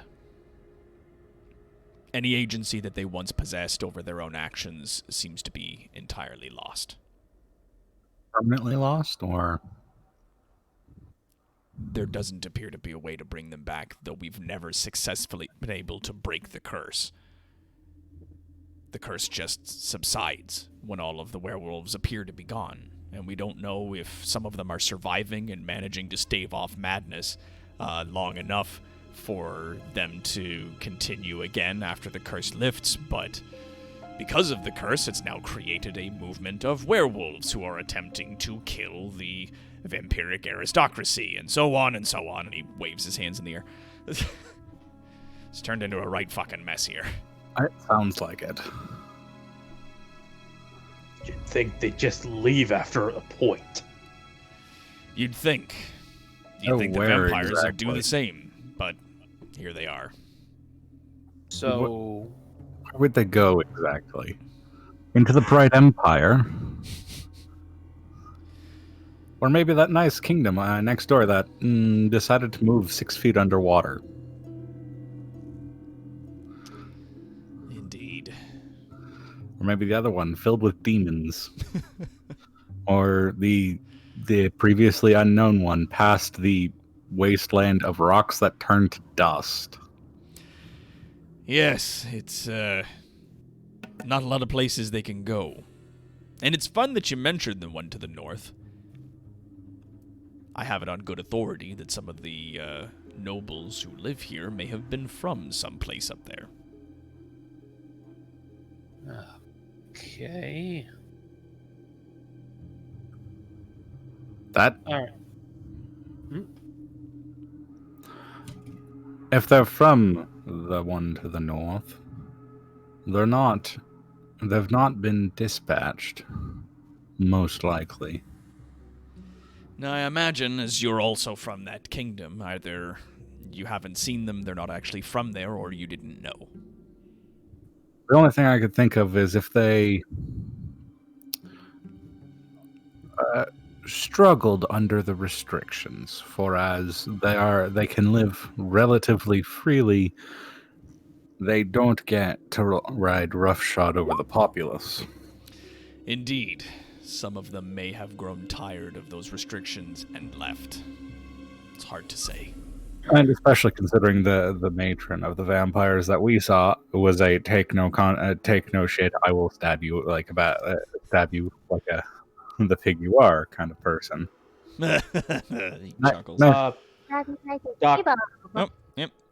See if I know lycanthropy is spread via bite, especially given I physically have remove curse prepared and could dispel it instantly. Yeah, roll for it. What was it you're doing? Oh yeah, I asked Silvershot before medicine? we left the church if what was going on with the werewolves was contagious, and that one of us got bit. Yeah, it seems he's forgotten about that. You might want to bring it up again if you want. He did say yes. Oh yeah. Well, He either way. he actually responded, yes, come with me. Yeah. And then forgot about it. And but then, yeah, he seems to have openly forgotten about Oh, what's so he going on. did say yes. Yeah, he did. Okay. you point. not sure you just- know. just- I'm not sure you know to use remove curse because disease versus spreading curse kind of thing. But If you want I to don't know, roll I knowledge have to this- see if it works. I mean, like, I Or you have can just the say he spell just tries to cast it. specifically. we do know it's magic though, and curses are magic, while diseases are often not. Often. So- And I no. mean, I physically have remove curse as a spell. One would think I would know that I can remove curses with it. Yes, but you don't know it's a curse. True. To You be know what, it's like contagious, but it's like Snack being a very Arcana? well. Hear me out on Or this. nature? Or sorry, We- medicine? We know this whole shitstorm's magic because there's blood magic, fey magic, undeath magic, all shit's going down. And you're like, these things are clearly being driven insane by magic. So Mhm. magic Yeah. is a fairly easy train of thought. Mm-hmm. I'm just going to go. Okay, as I Caleb, yeah, you come on back when you can. as I said earlier, our kobold got bit by one of these things. I'll wait for Caleb to return. Alright. Yeah. before we get Also, going to point out that Shaw has called this a curse multiple times now. Mm-hmm. Well, the moon curse, yeah. Yeah, and that moon curse and werewolves and It's a bad situation. It's a little bit hard to not metagame sometimes. yeah. Here, we'll do it this way. Yeah, there's not a huge amount I of don't explanation know. on it. I'm in not 5th casting ed. it. Yeah, you don't know anything. That's fine. Because easier to do in it that way. the monster manual thing that I'm reading up, that wouldn't have worked anyway. weird. It specifically says remove curse removes it. At your touch, all curses.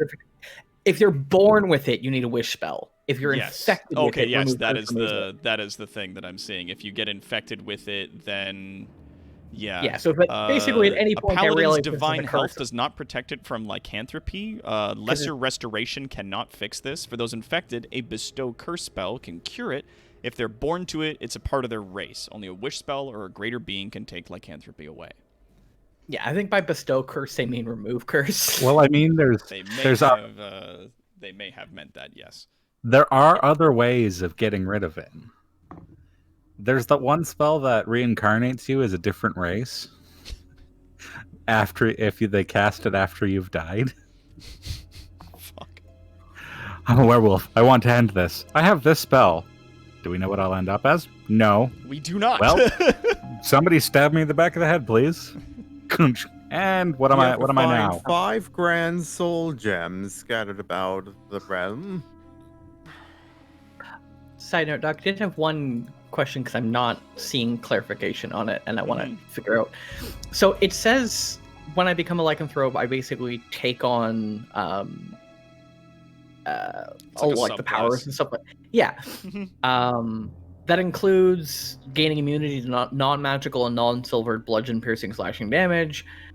And what's getting me is it specifically says that werewolves, because there's different for different ones, that my strength score goes to 15, but it does not clarify if that's only in form or if that's all the time.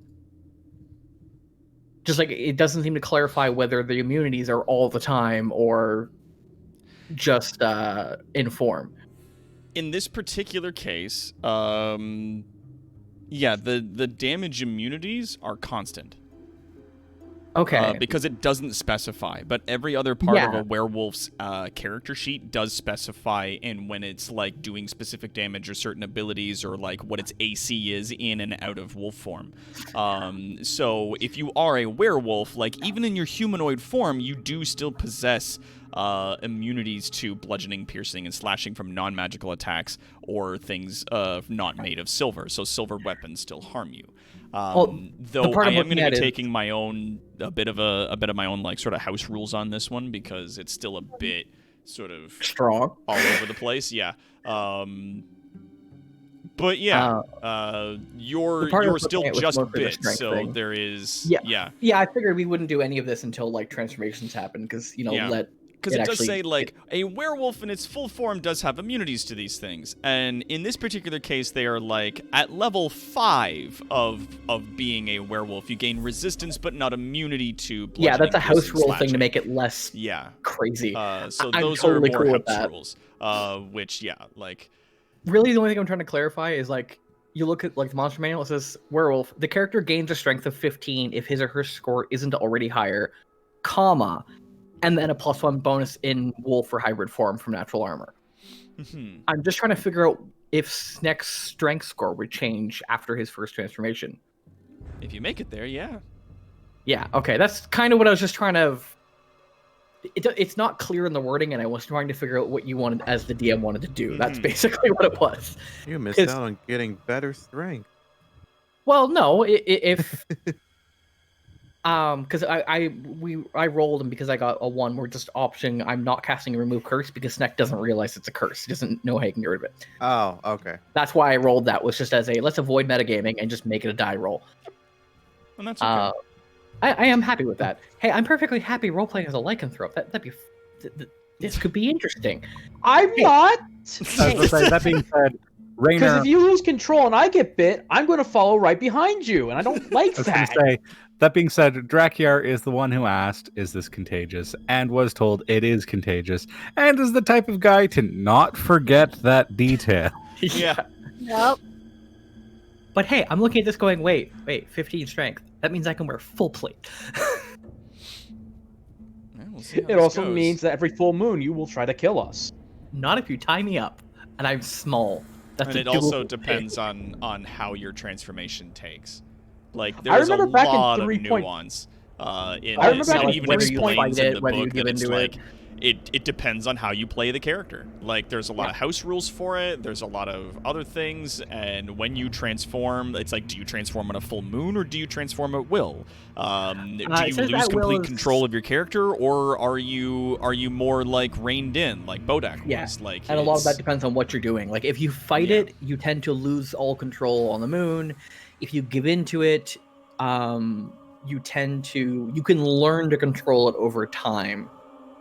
I remember back in 3.5, it's like you risked turning into a werewolf and losing control every time you took damage. No, it's not. It's not like that in It's- 5e. Yeah, it's not like that in 5e, but yeah, in 3.5 it was like if you had lycanthropy and crazy. someone did damage to you, you would have to roll a save, and if you lost control, you basically handed your sheet over to the DM until you stopped being a werewolf, until somebody like killed you or you shifted back.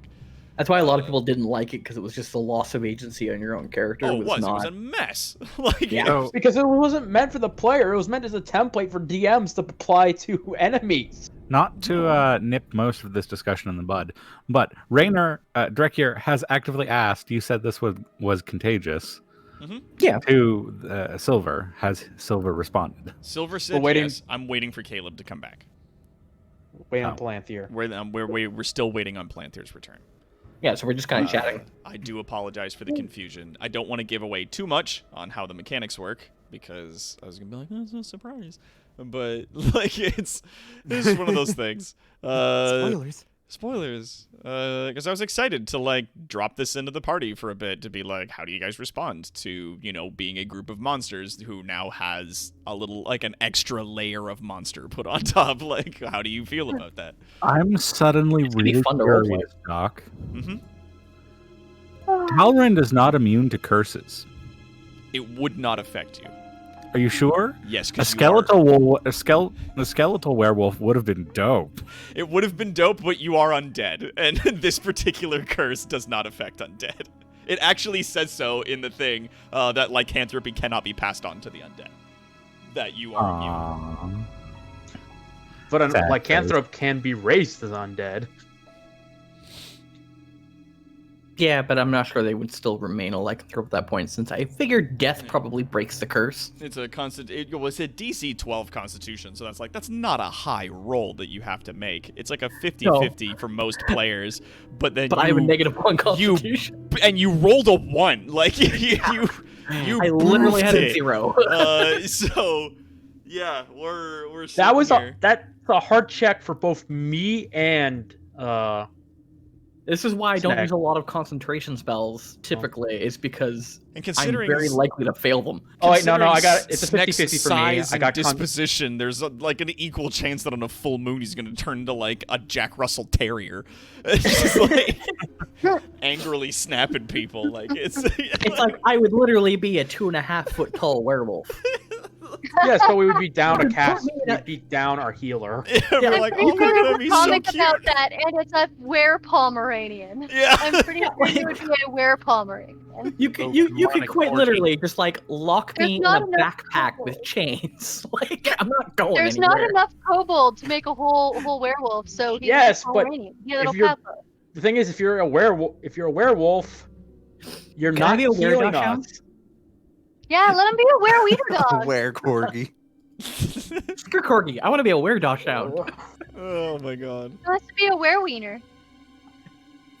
So when Wiener you were dog saying werewolf. like Let's A go. were-sheep. lock him up in a box, has anyone seen that anime? What was it, like Demon Slayer or something? Oh, Demon Slayer. Oh my Yeah, God. that little basket backpack he keeps With his with her fucking demon sister in his it. demon sister. Yeah. Yeah. Jesus. Oh, that's such a good anime, but Yeah, woof. yeah. You, like locking Sneck in backpack. Not a big deal. I'm not big. I'm not going anywhere. No, you Oh, pocket except that. for the fact Pocket that you're that getting, cleric. He's our literal first aid kit then. except for the fact We you put get him in a. a backpack. We carry him around. Yeah. He's If he's a werewolf, he can't cast spells if we need him to. it's true. It takes away the functionality of the first aid kit. Keep in mind also, even if I like go with it and I don't fight it, that's still turned Sneck into a very different thing for like a couple evenings, and learning to control it is not an overnight process. No. And you're No. stuck on a hunter's moon. Like, this is bad. All of Yeah. this is bad. You're more likely to end up dead before you get to master it in our current situation. Yeah, because right now, if I change, there's a good chance I'm going to get stuck that way until we get out of here. I'm not gonna lie, Doc. I'm looking at the werewolf thing in the in Roll20, Mm-hmm. and looking at the changes, and it's like, I'm glad that Talrund couldn't be turned into this, because Talrund would be a bastard to hunt. Because it doesn't take away Talrund's ridiculous dexterity, right? Instead, Yeah. gives him a significant strength boost. Oh, and Talrund doesn't lose his invisibility to people who use low light vision or dark vision. So you now have a very fast, multi-attacking, invisible Talrund. That's bad. Who's chaotic evil for the purposes of the transformation. Yeah, that. I'm glad I couldn't get infected with this all of a sudden. My big laugh though is like it's like werewolves. Like werewolves tend to want to like fight everything that challenges them. I'm like, so Sneck. Like- So, not a huge change there. It's like, okay. Yes, but the thing is, if Snake suddenly stops classifying us as friends and as food instead. Except werewolves form pack bonds. Well, It's literally yes, in the description that they more can. or less. But yeah, up to 15, no dex boost, and then they get the natural weapons, and then you get keen hearing and smelling, which you would gain out of shift form. Yeah, and then that's just all the time. when you shift, you get +1 to your AC. And that's even then if your form does not change drastically and cause you to, say, break or tear your armor off. Which does happen in some cases. Like a person who's wearing armor has that armor fitted to their body. If they change into a werewolf, oftentimes their body drastically changes size and shape. So their armor that they would be wearing gets torn off anyway. So if they're a class like a warrior that needs to be wearing armor, it's bad. Like that. Yeah, it's it's not where a good hybrid form thing. and stuff comes in later too. What Doc, is? Doc, quick question. What would happen to what would happen to Snake's wings? I was gonna say, am I gonna become a flying werewolf? I don't think so. I'm gonna say the shift would probably remove them from you. That you would be a Yeah, small because- especially 'cause wolf it's a person curse. that's like kind of kobold in its design. Like you'd have a longer snout with more teeth and scales under your fur. Yeah. But I say keep the wings, but they are vestigial. They're too small, and Yeah. and he's now too big for them to carry. So they're just flap there uselessly. Oh, come on. You mean to tell me you don't want a werewolf that goes... Hey, you're back. Flying corgi werewolf. Oh my god. So I'm really Well, in theory, you're increase back. strength to one of the things. I've been back for a There's few resistance minutes. The rest higher of you have than been the gabbing first on about Snake. We and were werewolves. we were waiting for you to come back. Yeah, we were waiting for you. That's okay. You're back. It's fine. Okay, let's go. The rest of you would not stop talking. It's okay. Sorry. All right. So, you guys find yourselves in this particular situation, and so who was asking Shaw what? Dragyar I was asked- asking. Yeah, Drakyar asked them about lycanthropy, how that spread, that Snake got bit. Right. He kind of like perks up and looks around the room a bit and goes, "Right. Which of you got bit? Points Be to the honest now. I'm kobold. not going to shoot you." Raise his little hand. And he kind of furrows his brow and leans in and stares. Who's putting squares around the picture? Not me. Okay. No, it's Uh, actually not. Okay. It sounded very adorable and suspicious when you say it like that. Well, what does it mean? It actually wasn't. I just have that voice. So he, from a bandolier that he has sort of around his waist, he takes a large silver shell and loads it into the gun that he has and snaps it shut. But he does not thumb back the hammer, and he holsters the large weapon on his left hip. Leaning down, he sort of like walks over close to Sneck, gets down on one knee, and peers you straight in the face. Do you do anything? No. Snake's just kind of like, hello? He looks you over a bit with his regular good eye, and then he turns his silver eye towards you, and sort of gives you a once-over, and goes, "Okay, so you have been bit, and it appears as though the curse has taken a wee bit of a hold to you. However, I do have a solution for that, at least somewhat." He takes out from his belt inside of his coat. He takes out a small syringe that is filled with a murky red liquid. That doesn't look good. No, it is called the Hunter's Blood. I'm gonna have to stick you with this. It'll stave off the curse at least for a while. Is it a curse or a disease? And he kind of makes like a with his hand, like kind of like a little of both, like you know. So, you want to stick me with that come thing? sa sort of hand sign. Will that cure me or just keep me from turning into Danger Puppy? This will keep you from changing for a while, a couple days at least. Okay. What can cure it? He sort of takes a hold of Sneck with his one hand, takes the syringe and jams it into your arm, injecting it into you. You may now put 24 hours on your character sheet. You are good for 24 hours. You've only got 24 hours. And then you're gonna begin a thing. And he goes, "Well, there are ways to cure it, though obviously if there was an easy way to cure it, then folks in the town would have done that by now, rather than be forcibly turned into monsters and hunted for sport." What if with magic? There are certain kinds of magic, and he sort of wiggles the empty syringe, that can abate it. Magic, alchemy, different things, traditions that we've passed on that have been able to abate the symptoms for longer periods of time.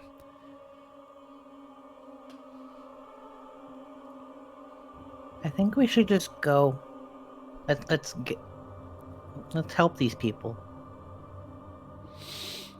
If the werewolves go away and then the curse comes back and then the werewolves come back every time, maybe we need to fix the curse so the werewolves go away and then maybe it won't be a problem. That's entirely possible. All right, seeing how I've been away from my computer for a bit, has it even been discussed where the curse comes from? No, we were literally waiting for most of that, so. All right. The moment you said you were be right back, we kind of just paused everything and waited for you to get back. Well, I thought you were going to keep going for a bit. No, it's okay. So. No, we wanted to wait for you to return. If you ask him where the curse comes from, he shrugs and says, "No one's really sure. There's a lot of accusations being thrown around. Some think the werewolves have activated the hunter's moon so that they maintain their form for longer, and they're able to hunt their quarry for more than a single night a month. Others think it might be the peasantry because they're looking to, make sport out of other people, and some of them make extra silver coins and gold for every creature that they turn in as dead. Every, bit of evidence that they can bring in, the heads of these beasts. Some think it might be the nobles, though fuck knows why." Well, the only thing we could kind of piece together is when we got here, we detected 3 different things. The undead, which would likely be the vampires. Blood magic. Hi. Which was specifically the moon was blood magic. So that means it's probably the vampires that are doing that. They're usually the ones behind blood magic. Hi. And the Fae, which doesn't really match with the vampires. Well, Kind of the werewolves, and he but not. takes a seat in the chair again. Depends on who you ask. Many believe, at the very least, that the curse of lycanthropy came from the Fey realm. At least originally. that taking on the form of monsters, taking the blood of the wolf into yourself was a gift from the Fae. If it's from the forest in the north, that sounds like from Umlaut. Umlaut again. He looks around the room. Meaning Sneck has been marked by Umlaut. Umlaut is another one of the Underlords who we've may or may not have ticked off at some point. Oh, good. Okay. He is we ran into him when he was being responsible for turning people into things like werebears in the forest. That's a strong entity in order to be turning folks into were creatures. We're talking the level of a god. Yeah. Or at least the closest thing that can be and still exist in this realm. And These this was entities this was are a on the Fey level creature. This entity was a Fey Lord. Close. There's something of that kin. I'm not sure the Fae would like to associate with him. More like some form of abyssal creature infecting the Fey Woods. He How many raises eyes- an, he How many raises eyes an eyebrow say at he that, showed us? Like a fuck ton of eyeballs in the sky? he raises an eyebrow at mention of the abyssal nature, and he goes, well, it's not outside the realm of reason, or at least the possibility that an entity was simply twisted. That this Yeah, person was a were creature already and had been corrupted or cursed by something from the abyss. We don't fully know. Hard to say. From his story that we know of, he was a hunter in the woods. Not hunter, but like game hunter. Not a particularly good choice of career, but not No. everyone has good choices. Well, And someone's over gotta feed time, the folk. these woods that were distinctly getting corrupted turned him into this werebear. We think somebody else dealt with that because the next time we went through the woods, they were significantly less corrupted. Still Fey, but less corrupted. So that's. I mean, there is a Fey presence in the woods, at least, and the corruption would have been outside of that. aye. Interesting. It's good information. He's like scratching his chin. He's like, this is good. This is good stuff. He's like, And what else can you we tell know me it's of this man? But what we know of Umlaut, at least, was the best equivalent that of the power level of these entities, short of our entity being higher ranked than all of them, pointedly looking at Snack, is the kingdom of Oran. The blasted wasteland that it's become. Underlords. Aye. Likely solely responsible for the entire kingdom turning into a blasted wasteland. That's the rumors, anyway. Either that or some other thing happened and it just took up residence where things were already gross. You know how flies seek out shit like that. we already know there is a demonic underlord over in the desert to the east. So I'm sorry, does Snack acquire the biggest grin when Silvershaw implies that the Underlord in Oran is a fly gathering on shit? Because that was the distinct implication there. Yeah, he snickers. He nods. He's like, yeah, well, I mean, that's where my money would be, was that somebody was making a lot of bad deals or bargains of some sort or another, and either brought about that mess or caused the attention to be attracted from one of those entities, and there you go. As it is. Unfortunate I know situation. we know the demons are handed out large amounts of money, only for those who take it to be turned into demons themselves and lose all free will. Mm-hmm. And I mean, we don't know for certain, but the Sunken Kingdom, which is your neighbor, Indeed. It shouts Underlord. bespeaks an individual of stupid amounts of power. Probably undead related, given the rumors. Indeed. Those are the rumors that we've got. Was that kingdom that was to the south and west, nameless though it is at this point, physically sunk into the earth down to sea level, and was overrun with the dead. People don't go there anymore. 2 reasons. 1, because it's mostly cliffs all the way down, and 2, because, again, rumors of the dead. Which makes the nobles, rumors of them worshipping the dead, all the more concerning. That was my first thought when you said that some of them acquired worship. And you're from the north, though. Aye. You don't seem to fit that bill at all. Or at the very least, you fit that bill. And he points at Talrand, and then he points to the rest of the group and says, but you don't. You could perhaps think of the one to the north as a haven. Short of those that have a massive history of discrimination. Aye. Almost all are welcomed should they follow the rules. As is typical for most places. Seeing you here, being amicable as you are, definitely brings us comfort. The notion or idea that a lot of monsters are gathering in a kingdom across the wastes to the north is not a comforting thought, especially for the empire that once put them there. We just want to be left alone. Many of those creatures were driven to the brink of extinction. Being left alone is something we could certainly do, but not something many in the Empire would trust that kingdom would maintain. I believe I told you when I acquired my daughter.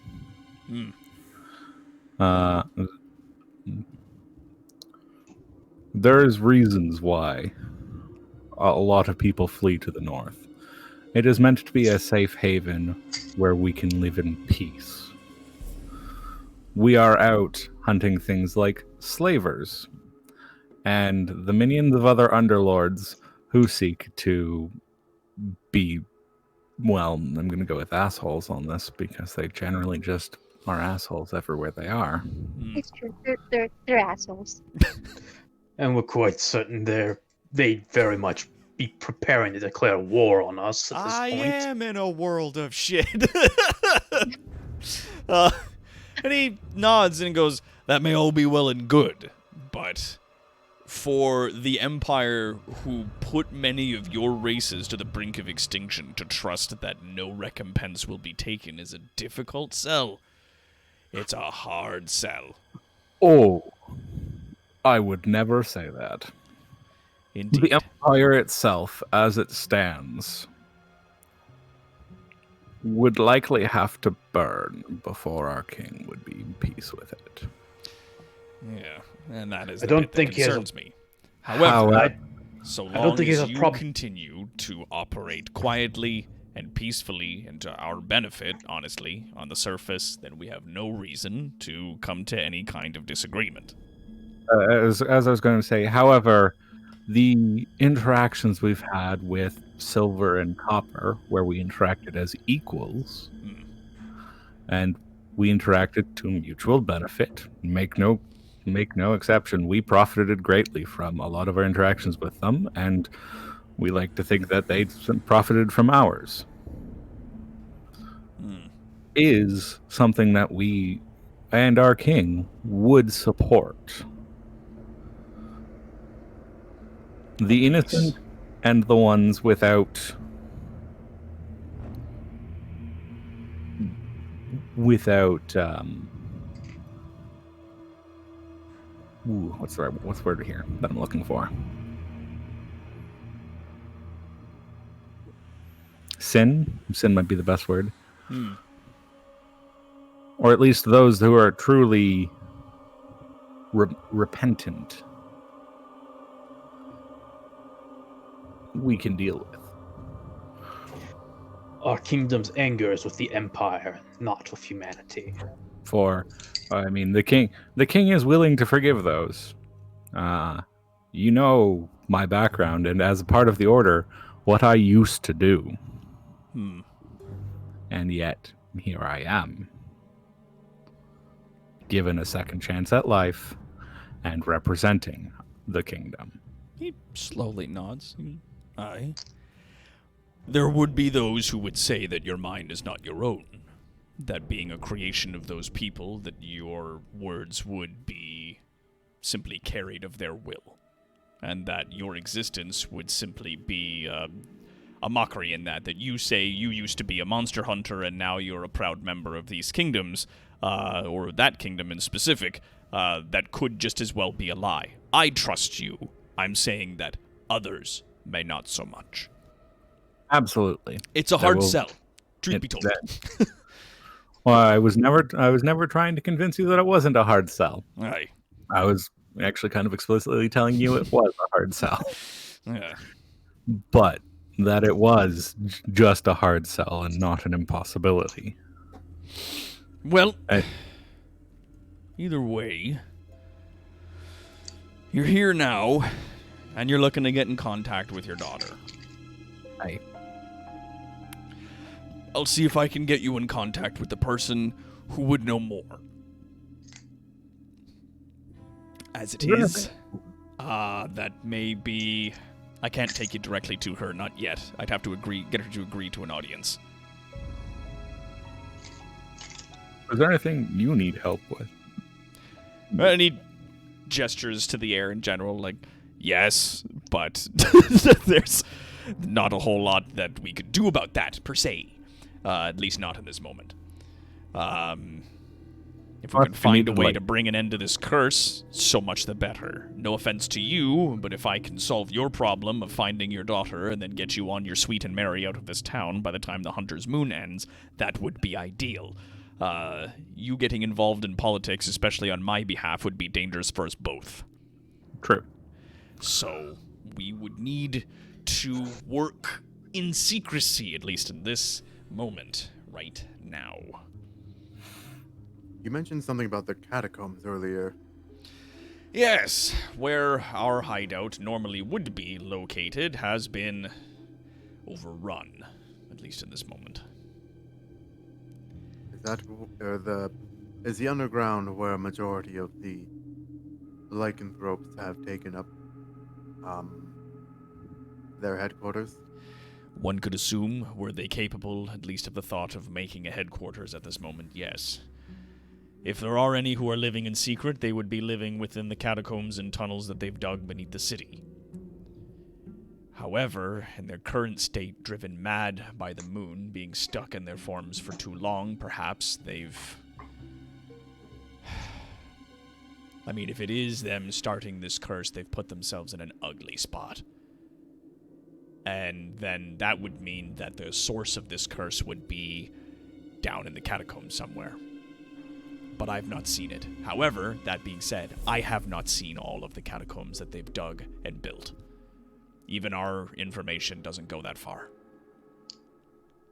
My money would be on the vampires due to the blood magic that seems to be on the moon.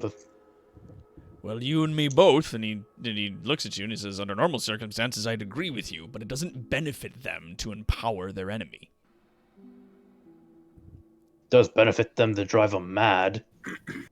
To drive them insane and create a holiday out of hunting them, sure, but it hasn't worked the last few times they've attempted it. Unless they're just going to keep doing it, it's hard to say. It does not behoove them to create a scenario in which these beasts can just infinitely hunt them until they're dealt with. It does behoove underlords, potentially. Not to mention, he frowns at that. Why would the vampires want to make the humans and werewolves fight when the vampires need to eat the humans? It does, in that sense, cull their food supply.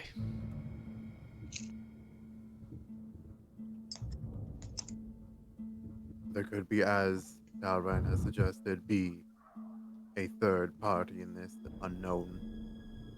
Could be. Could be worshippers of that death god, could be vampire worshippers of that death god, who knows? Taran kind of bemusedly smirks to himself and goes, "Really? Anytime anything's weird, where our immediate response is Underlord, and so far we've been right." So far, it's been the whole fucking thing. Mr. Classic Magic's still a better love story than Twilight. Is this the work of an enemy stand? Oh man. It's always the work of an enemy stand. Oh man. Great. Now we need to make this Wow. into an anime. Well, that's I'm just okay great. with that. You hear that? Now we have to make it an anime. Oh, Pip is like Happy from Fairy Tale. I have no idea who that is. All right, Caleb's just gonna chime in. Yeah, okay, that's actually something I wanted to discuss. No little dog can have a kitty. That's always happy. It's a flying cat thing that's like Piffles with less explosives. Okay, Constantly gets into trouble. It's great. Someone remind me, I wanna what's ask Caleb him- say? I don't know. Everyone's still talking. Sorry. Caleb's just gonna pipe in. Yeah, that's something I wanted to talk to you about. Hmm. You said they started worshiping some sort of death god. Aye. When did they start doing that? Hard to say. Some say it goes back quite a ways. Some say it's recent. Does death god have a name? No.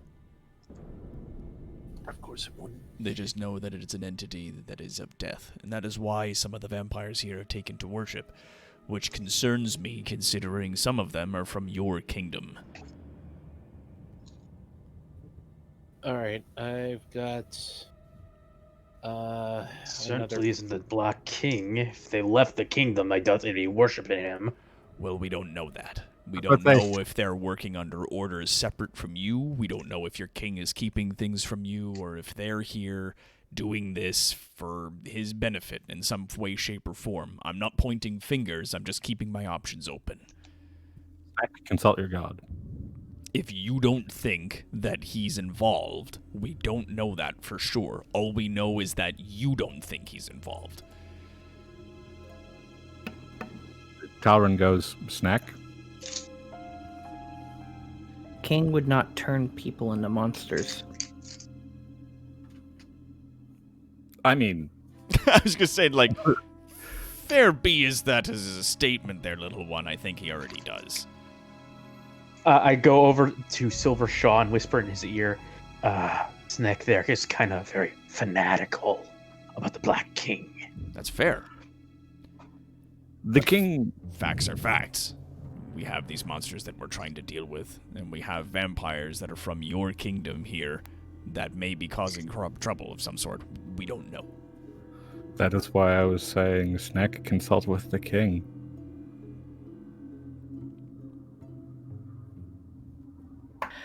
Didn't we point out that Snack doesn't have that spell yet? Yeah, I don't actually have a spell for that. I can like meditate and get like general gist, and that's at DM's discretion. But Yeah. I don't have a spell for that.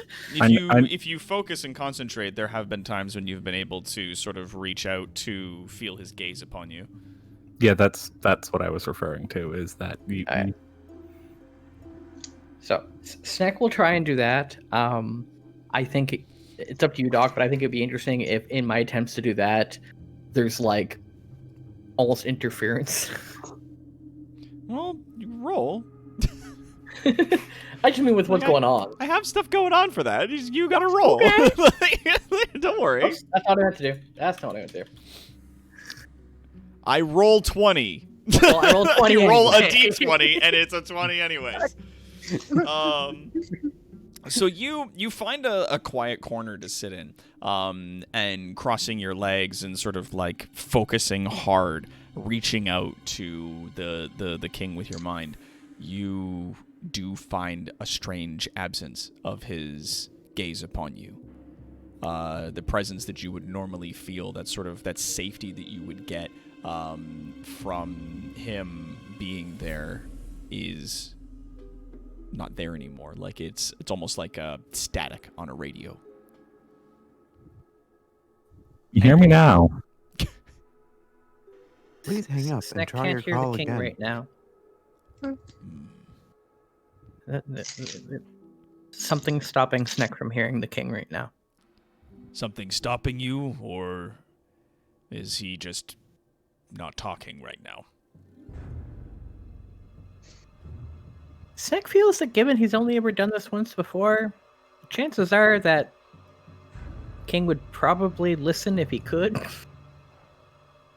Yeah. Snick might be wrong, but Snick's pretty sure if King knew that there was some things happening, King would probably answer if he could. Success rate of 1 for 1 gives fills Sneck with confidence that the king would respond if the king was capable. I mean, this is up to this point, it's been on 100% success rate. Not to mention at the end of the day, I'm a cleric. The man gives me his I have power because he directly infuses me with it. There is that connection, yeah. And each of you do carry the mark of the king, which sort of has an aura effect on you, but it is different depending on the character. In Sneck's case, it does empower him with abilities because of his faith and connection.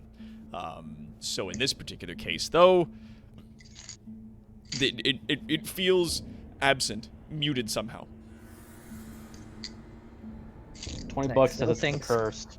Snick still guys. says King wouldn't do Take this. it in. This is Satan. God is busy. King might not like people, but he does not like senseless slaughter of any living thing for no reason. I'll take your word for it. Do so. Oh, we did watch him unmake a person. We saw him unmake They a had it slave. coming. Do not lead with misleading statements like that. That wasn't a person, that was a slaver. He doesn't like doing this to people. We did watch him disintegrate a guy once. That wasn't yeah. a person, that was a slaver. They don't count. They're not people. Yeah, except in Dracula's Was case, that one time. in Dracula's case, he's good aligned. It's just because the guy was a slaver does not mean he doesn't count. What about the halflings? They didn't count. Dracula was upset about that and nearly vomited, if you forget. Snick still says they don't count. Despite being good, Talrand was wholly ambivalent because he knows what regular hunters do to monsters, which is the same. So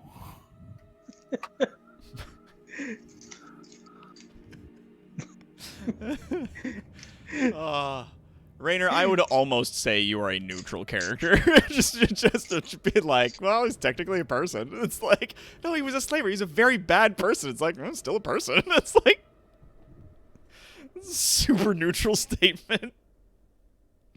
Diet neutral. I'm just in my case, it's Dracula's thinking there's. Yeah, he probably deserved to die, but not like that. quick and largely painlessly. Wait, was it? I thought it was It was instantaneous. He was disintegrated in front of you. He was obliterated on the spot. Had the king desired, he could have drawn that out over months. So yeah, Snick's a bit Easily. more like You imagine had the king a cooler temperament, he might have drawn it out over time. Also imagining he had the spare time for it. Snick's a bit more like there's the people of the kingdom, people who might be friends of the kingdom, and cannon fodder. That's it. There are 3 classifications of life forms on the planet. That's it. One does not often lament the death of pests.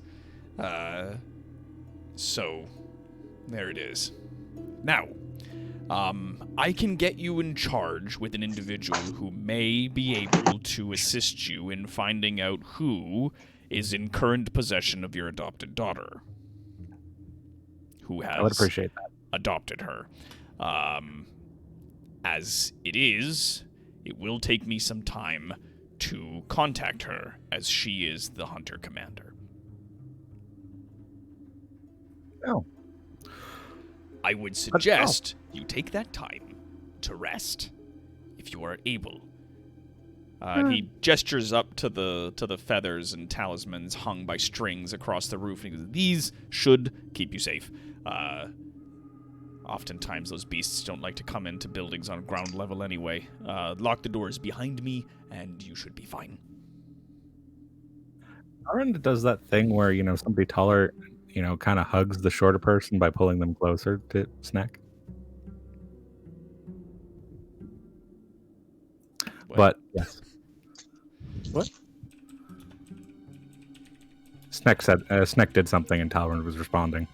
Oh yeah, pulls Talrand's close and smiles at him, hearing the idea of finding his daughter. Yay! What? But yes, Talrand says appreciates that. He doesn't have much, but he does have some like food supplies and money. If he, he could use some of that. But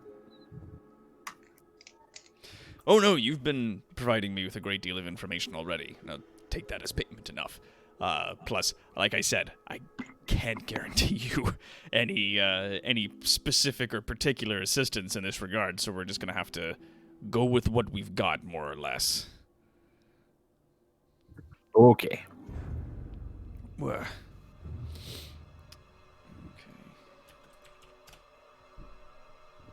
So are we hiding here and taking like a long rest, or what's going on?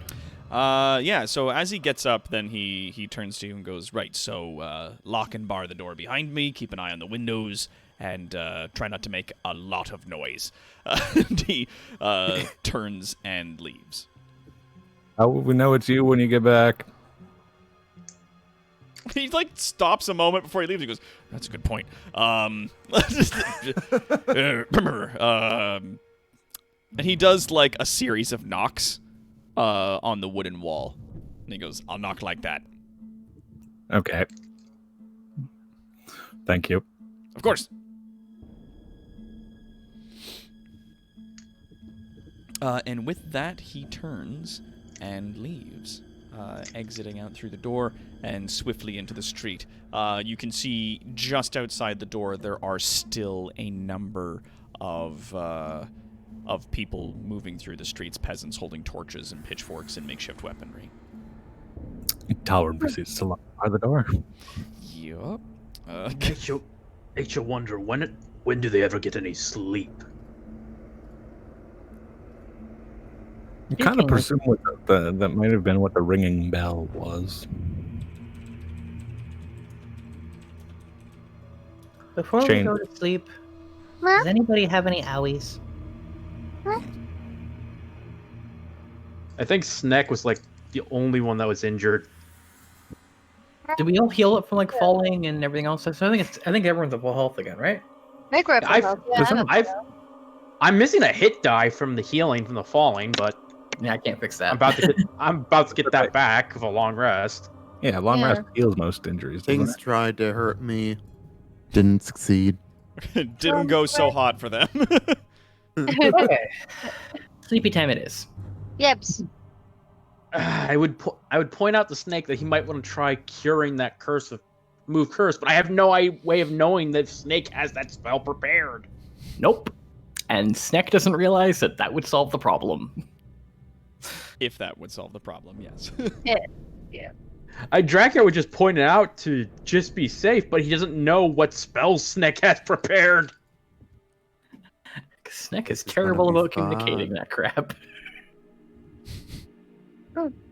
Whereas Dracula shared what spells he knows and updates every time he learns a new one. Yeah, because he's also young. He probably isn't jaded by the world, where when people know what you have, they use it against you. It's not even the case with Sneck. Sneck gets his power from the king. He doesn't think necessarily about what spells he has, because he No. knows all Yeah. of them. It's just which way he has asked the king to give him help in that particular day. Says like whoosh. And Aloy's just, alright, nerd. Anything happen while we sleep? Is anybody doing anything while we sleep?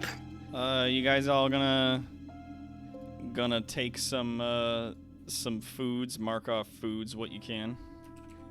Talrand chomps loudly on the air. Ugh. Ah. God damn it! You wait so long about hearing that. Stop it! I shall continue to function normally. Hold on. Oops.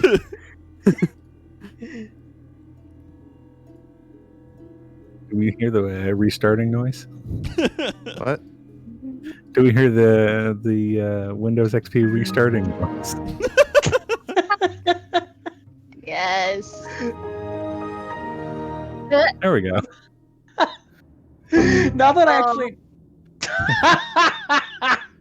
That last one, that is moved. That last one, that Did they spend 4 hours blue screening on us? 2020 spent the last 2020 fucking blue screening. Yeah. Right. Yeah. So much more This hilarious. year is a blue Dealing with screen. that. Yes, it is, but we're playing This- DB and not dealing with that. Yeah, we're not thinking about that today. But it's more hilarious now that I know what Alloy actually looks like with the new art. Yeah. Okay, so nothing happens while we're asleep? Will you wake up okay? No, thankfully, the night passes without any incident whatsoever. Okay. We only have 16 hours remaining. When we wake up, I need to do a couple things. Okay.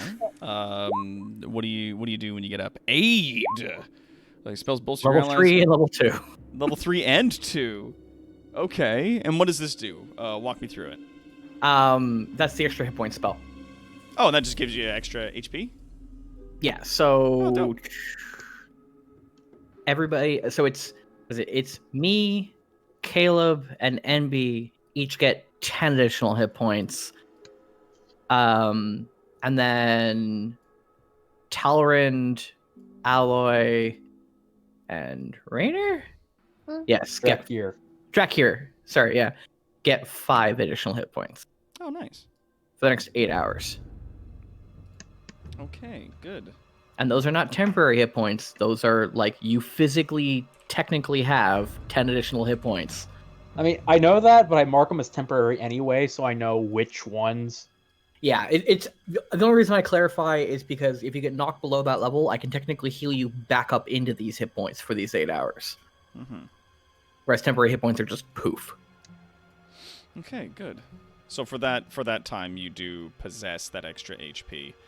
Yes. Which can then be used. Okay, good. Also counts for things like sleep spells. That's handy. Yes. All right.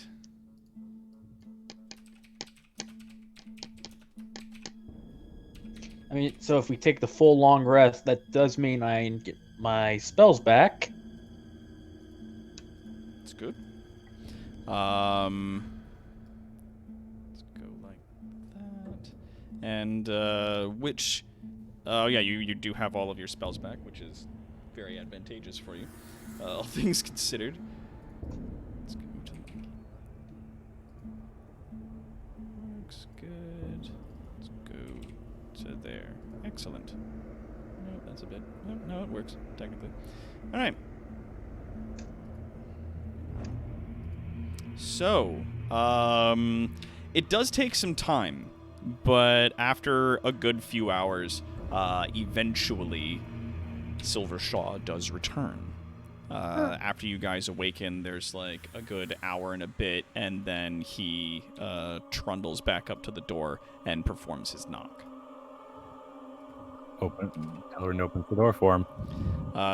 He nods to you and then makes his way, and he goes, "Right, so I have got you in to a meeting, which is good. So there is that."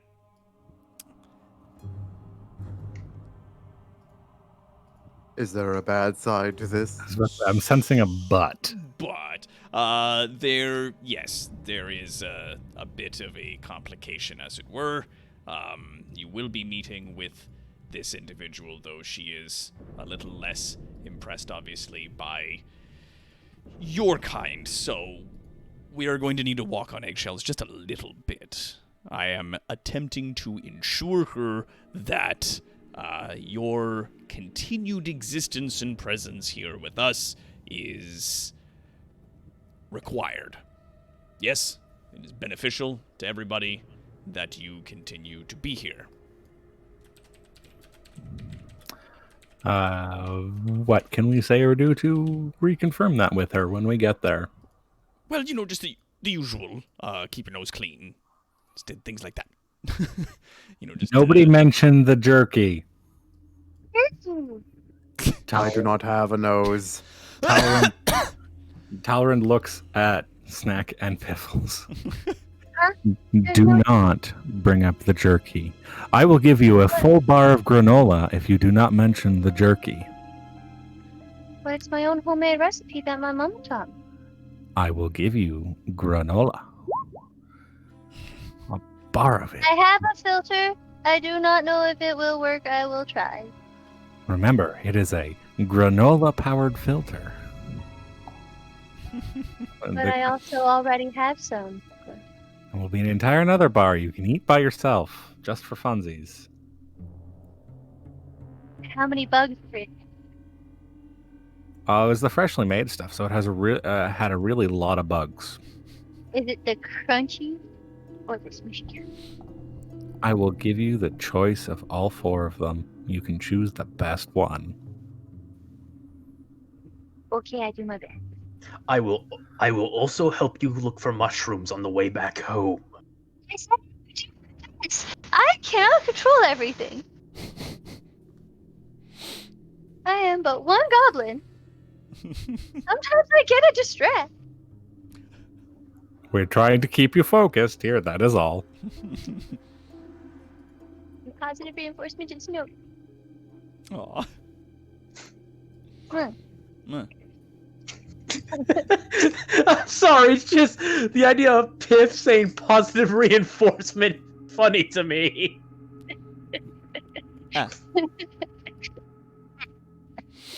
That's adorable. So we'll go now?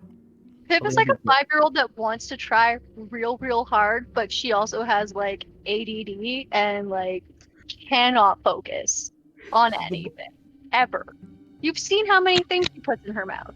Come on. Yeah. A 5-year-old, the mindset of a 5-year-old with ADD that's capable of playing the bagpipes. And heavy explosives. A 5-year-old with ADD and heavy explosives. And the knowledge how to make and use heavy explosives. We've gone over this before. I still have all my limbs and more than half my hair on one here. Yes, Piffles, you are a reliable goblin. We just want to We reward don't you question for how being goblins work. They just do. We just want to reward just you work. for being a reliable goblin. Okay, That's sweet. all. All right. Keep going. So you're going to need to cover yourselves again as we move through the streets. Put some I mean, Put if you up- could, and chucks are Clean up my illusion. spell and put the illusion on. Talrand kind of looks at him and says, "Would it help if I looked human for while we were there, I just or would look- that be more problematic?" I wouldn't recommend it. He gives you a cold look, and he goes, "By the time we're up in the clock tower and we're talking with her, I would not recommend attempting to include yourself with magic. Okay, Some is kind why- of deception at that moment could be lethal." is why I asked. Yes, So I'm I'm only to ask using. up front. So just I'm remember only to using.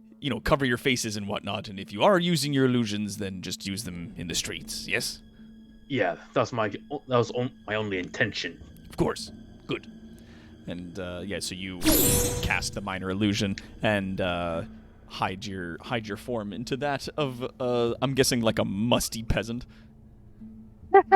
Yeah, The word musty just don't want to look too much like what's like a scholar in this town. Musty. no thank you. Sorry. Wow. Okay. Anyway, so So yeah, you guys wrap yourselves up, and again he nods for you to follow, and you guys make your way back into the streets. Would being That's more what's gonna effective ruin their axes the way they're dragging them along the ground there. as we walk on the streets, Tower kind of goes, would being more effective at being sneaky be a really good idea for this trip through the streets? No, we want to be seen. We want them to believe that we're people. Okay. No magic. So Snack like getting in a backpack or something? The Snack's just wrapped up so he looks like a weirdly shaped halfling. Child. Slowly, you guys make your way through the streets. Again, each of you are given sort of a makeshift torch made out of a piece of old wood and some rotten cloth wrapped around the end of it and lit up. The torch isn't going to last more than your short trip out in the streets, and is designed to sort of help you blend in with the rest of the people that are there. As you guys wander through the streets, you do get a pretty good look at a lot of the peasants here. They're very haggard, a lot of them very tired. You see in some cases there's like carriages that have been abandoned in the streets, have been repurposed into little like sleeping areas where some of the peasants have sort of like piled in and then passed out, and there's one or two of them standing outside on watch, while the rest of them continue to patrol through the streets carrying torches and pitchforks and saws and other makeshift things. Roll me performance. Oh, boy. Oh no. Everybody perform. It performs. He does like one of the young Frankensteins, like walk this way. Oh, you're and he does kidding like me. does a thing. I'm not the worst. My freaking best ability score, and I Hey, Caleb, Flip it holy up. shit, actually did Caleb, it. who absolutely boofed it last time, took a lot of cues from these peasants because he didn't want to get caught again. So hood up the whole thing, and you're holding up the torch. You're even like limping your leg as you walk along, and you got like a whole walk going, and it's super believable. Like you blend right in with everything that's going on here. kind of Like, pictured human I kind of picture the Nat 20 as him managing to break it out, cause things to break out in kind of a Disney like full set sing along thing. Fucking what? Fucking surprisingly though, because you guys all managed to beat the DC, it was relatively low. Drek here, they didn't even take notice of you. A lot of them at this point are very tired. They're very haggard. Many Oh, of so them this was are- literally just don't roll a nat 1 for me. Yeah, 'cause I don't rolled fuck it a up. 2. Is the name of But this don't- game is don't fuck it up. Like everybody's using either spells or like decent enough equipment that I'm gonna say like without rolling you can absolutely manage this, but like to move in such a way that does not arouse suspicion is a performance. So it's like, yeah, like let's see if anybody absolutely goofs it. And you didn't. You're fine. They're also like not looking for us. Yeah, a lot They're of them you'll looking notice for- are looking up at the rooftops. They're looking for angry things jumping around on 4 legs. We are, sure, kind of funny Hot shaped dog. things walking around on 2 legs. Yeah. The 2 things I are guess- not the same. Also, to be fair, I think Drakyar is like the reason he's not performing at its best is because he needs a cup of coffee, which blends in pretty well here. Oh yeah. And like all of these people are like, the ones that are still wandering through the streets or, have either slept recently or they're just holding out really well. Some of them do still look tired and haggard. Many of them have bandages on, or have like scratches and other marks, that they carry as they walk and search through the streets. Eventually over time, you guys make your way to a massive cathedral, something that is truly large and awe-inspiring. Making your way into it slowly, we're going to say steadily, you guys get in through the massive doors. Hold on, where is it? There it is. Into the huge cathedral. Shortly after you go in, Silver Shaw then takes his torch and puts it fire end down into a large sort of metal cauldron where many other torches have been placed and have been snuffed out. Halloran follows suit. Same. Yeah. So as each of you go along, you all go into the thing and put your torches in. He motions quietly for you to follow as he leads you up a series of stairs. Large winding stairs as you walk through the stone cathedral. He leads you to the wooden stairs, or stone stairs, which eventually turn into wood and continue up into the higher areas. Dropping the illusion.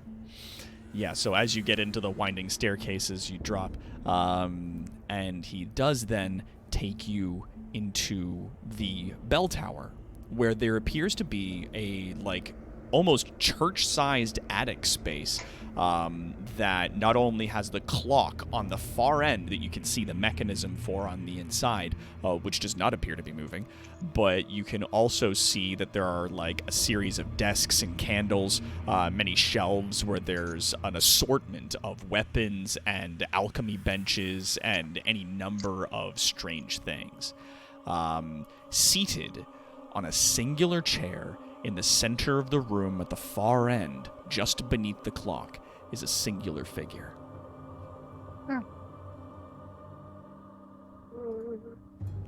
Quietly, Shaw leads you across the room, over the wood floors, to this individual's presence. He stops about 15-20 feet away.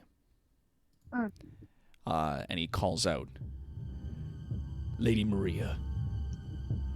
And silently he bows his head and steps aside. She sits with her leg crossed, with a large saber in its scabbard across her lap, her hands folded. She looks up to you.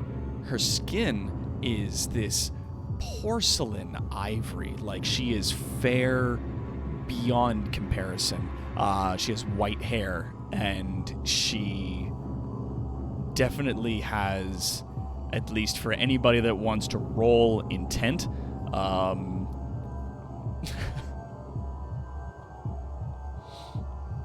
has an extraordinarily severe air about her.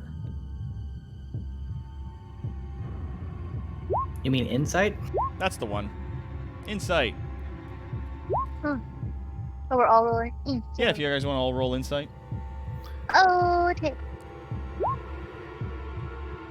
Talbot does step whoops, I rolled forward the wrong and thing. removes the mask. History. Yeah, I rolled history by accident. But no, I don't want that. I mean, it's the same roll. Goose Yeah. egg. So anybody who got over 10, which is everyone, knows that Yay. this individual is extraordinarily dangerous. This person at least carries the personal knowledge that you are of no threat to them whatsoever, and they are contemplating whether or not they are going to kill you.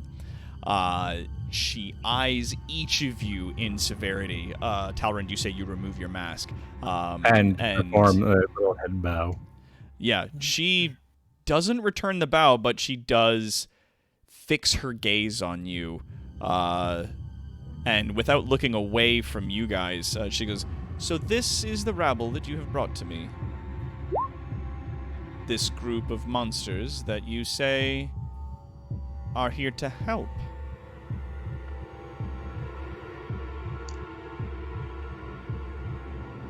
He nods silently. She points her gaze to Talrand in specific and says, "You are looking for a child." I fear she's not a child anymore, for through the help of Silver, I have found that the last time I saw her was at least a century past.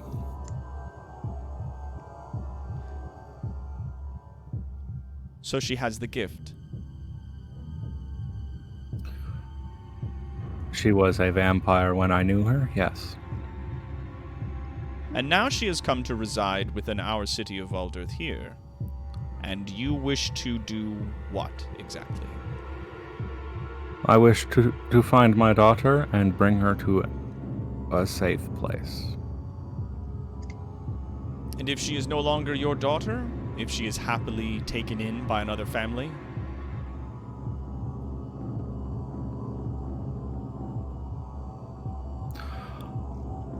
Much as like when she first became my daughter, I would do as much within my power to ensure her safety. It is what earned me the ire of the Inquisition previously. indeed. It is on that point, and only that point, that you and I agree. The Inquisition is a thorn in my boot. I would rather they not exist at all, though I do share in some of their severities. I find that they on occasion burn the forest to spite a few trees.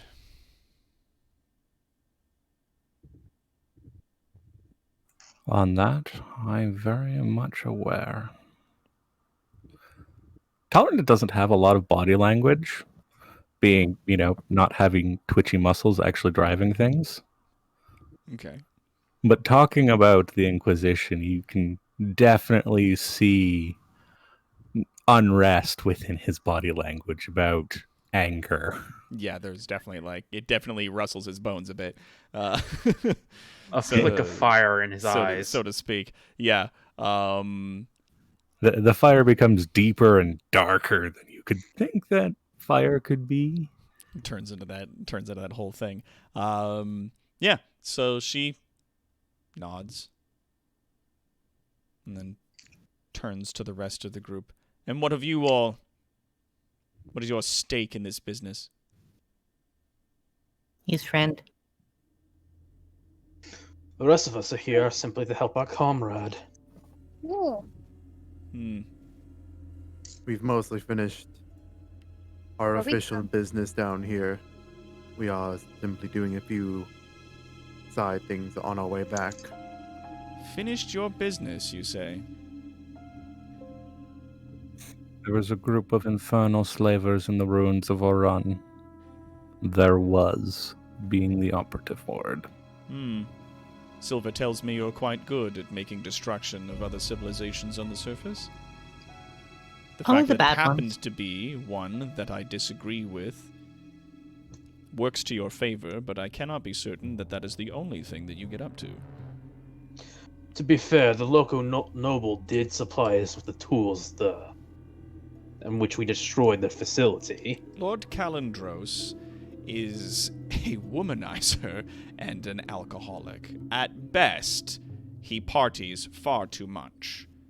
At worst, he is tainted by the very demons he claims to be against. He did give us a considerable amount of explosive explosives, to remove the demons. Working And to his shiny. benefit does not always work to the benefit of all of us, or to the True. Empire at large. It is good that you dealt with those slavers, but I am not yet convinced of your intentions.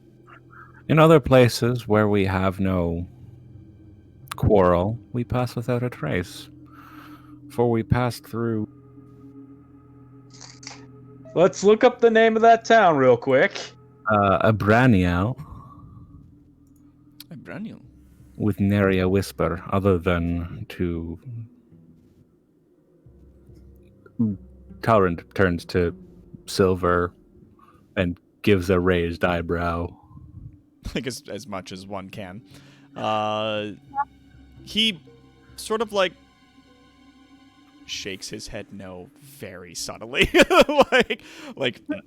Don't do that. Do not bring up Mithril. As he does this though, without looking at Silver, she goes, I am aware of the Shaw network.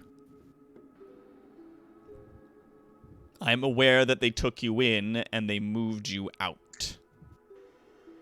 Wouldn't have been my call, truth be told, but it seems that their information that they wish to gather from you is more valuable than the lives of innocent people. We haven't killed innocent people. There isn't a body of charred halflings in the woods? I said we haven't killed innocent people. We haven't. No, they Bandits attacked us. though they may have been, they were still protected members of the Empire. That They puts us attacked in a us and tried to sticky kill Are us. we situation. not allowed to defend ourselves? They tried to kill us. We defended ourselves. They have Yeah. rights within the borders of our empires. You do not. Well, that sounds like an That is empire the problem. difference. And it Yeah, that becomes sounds your like an problem empire. very quickly when you exist within our borders. Do you understand?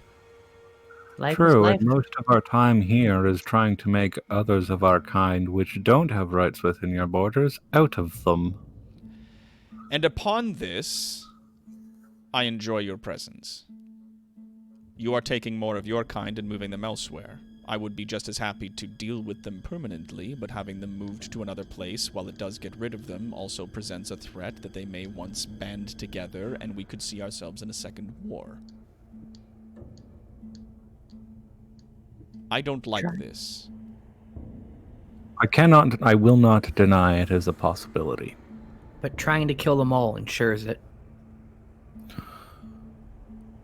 But working with and treating as equals can mutually benefit.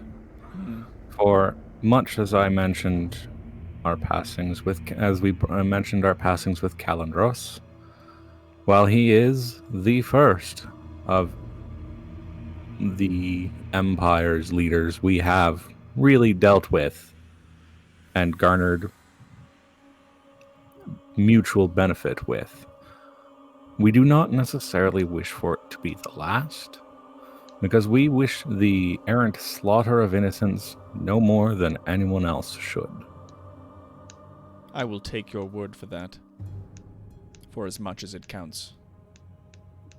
Which on the surface here and in this company is unfortunately for you very little.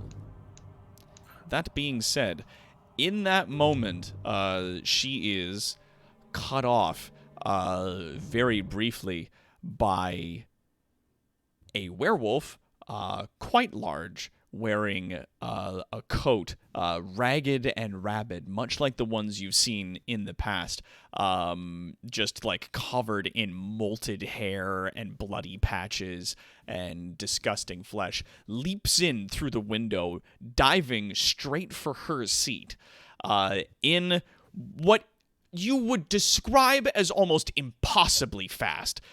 She stands and unsheathes one of her swords, which then somehow turns into two, swinging the blades at the creature while it's in midair coming down for her.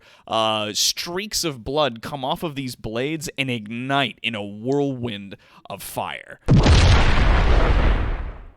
The creature's body tumbles to the floor, and she stands over it for a brief second before reaching down and plucking from the coat of the creature a matted white flower.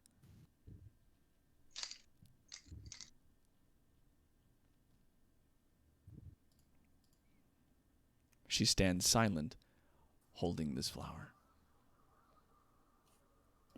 I hesitate to ask, but what is the significance of that flower? This business we find ourselves in with the moon is ugly. It poisons all of us from all sides of our world. I don't know who is responsible, and it wounds me to be in this position. To cut down people I know, people I've trusted and cared for.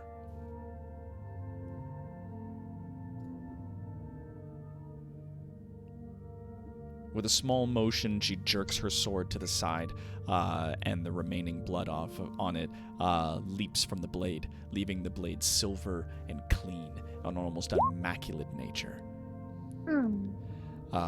She then swiftly places the scabbard back upon her belt and sheathes the two swords within it. I require assistance in dealing with this matter permanently.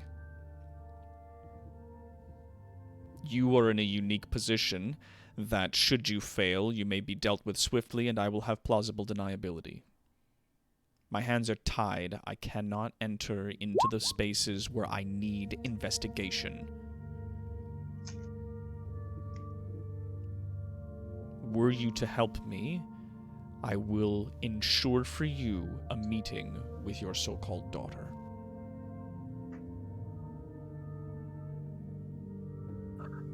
Talrand nods and turns to his friends and gets their acquiescence before making any real confirmation.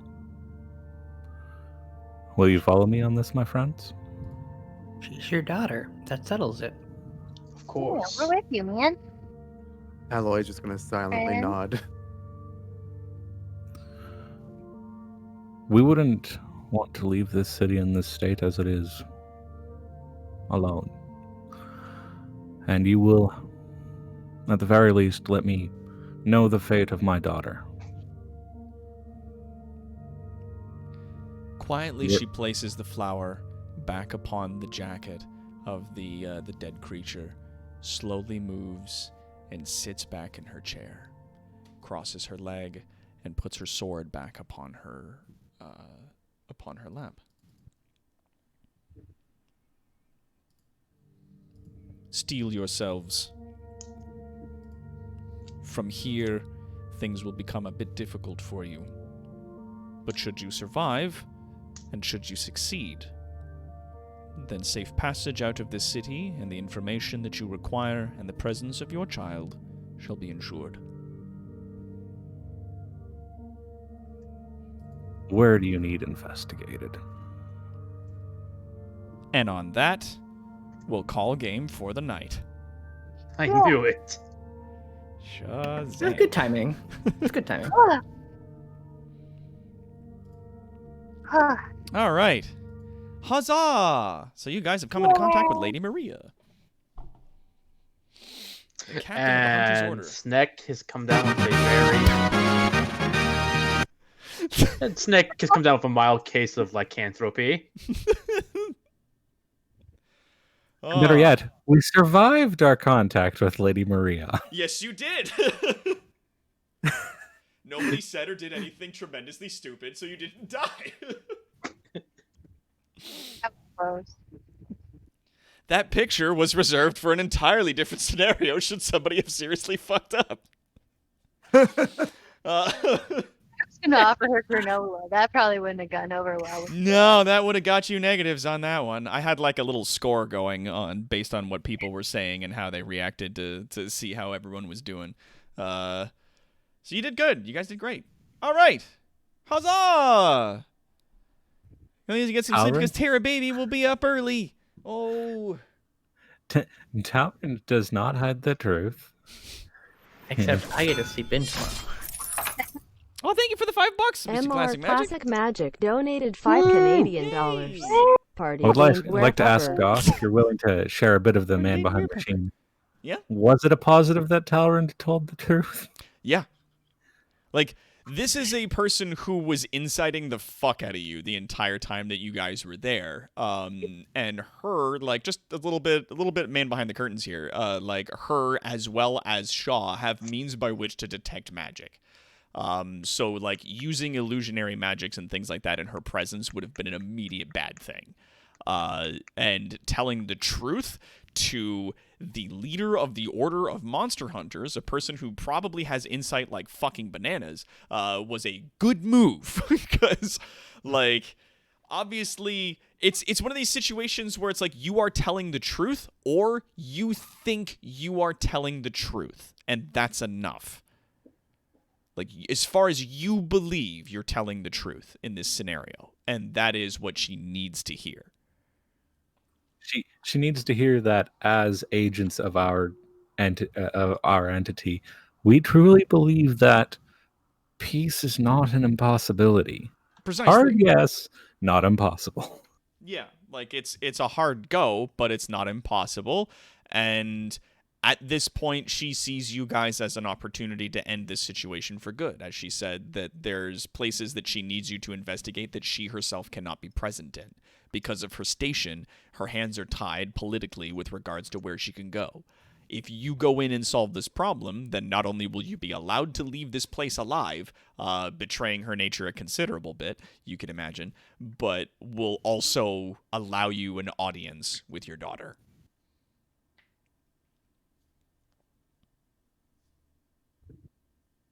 which that he- he- that's about tolerance and entire feelings on the thing. Nice. Well, yeah, and it's like she has something you want, and you are an opportunity that she needs. So she can trust you insofar as that she has something you want, and that is how some people trust. It's just I have something you want, and you're gonna do what I tell you, so that you can have this thing that you want. I wanted to speak up more during that conversation, but it's like, while Dracula may be very well spoken, I'm not. Yeah. And I really appreciate you guys. That's why I picked a character that's not good at politics. I mean, really kind of letting Talrun take front on this because this part is a little bit his story, and I really appreciate that, folks. Yeah, of course. Yeah, of course. Taking lead on personal plots always fun. Yeah, it's always fun.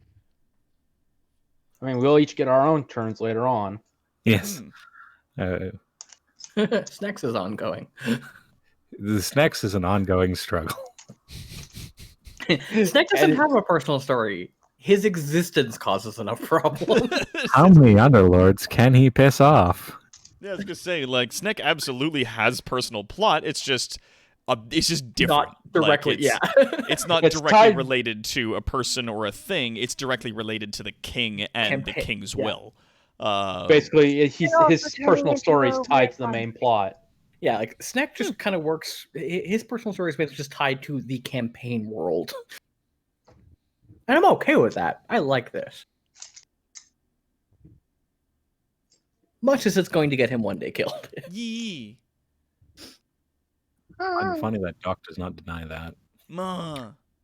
Ah, I think also Doc knows that if Sneck ended up dead one time, it'd be like, okay, he's dead. I was like, well, I've gone into this entire campaign with like, please don't fuck this up, because like, I've got like, especially in situations like this where I'm just like, you are in the presence of a very dangerous individual. Like, you don't need to use Shaw to attempt to find your daughter. You can, and it's a dangerous road to go it this way, but you could go the manual route of shaking down people and fighting your way through peasants and stuff normally. Like, this is a much more diplomatic thing, but it's not without its dangers. Like, in the presence of a character like this, I was like, yeah, depending on how you roleplay this, you may or may not need to fight an extremely dangerous NPC. I'm sorry, I remembered a skit about a D&D party, talking to the king, and while they were on an adventure after the fact, they resurrected the rogue who decided that, well, in discussions with the king, they wanted to pickpocket the crown off the king and got caught. how do people? Thankfully, So we lean stupid. towards we lean towards silly, Magic. but not stupid. Well, exactly. Like, there are some people out there that are like, no, I'm gonna fuck around.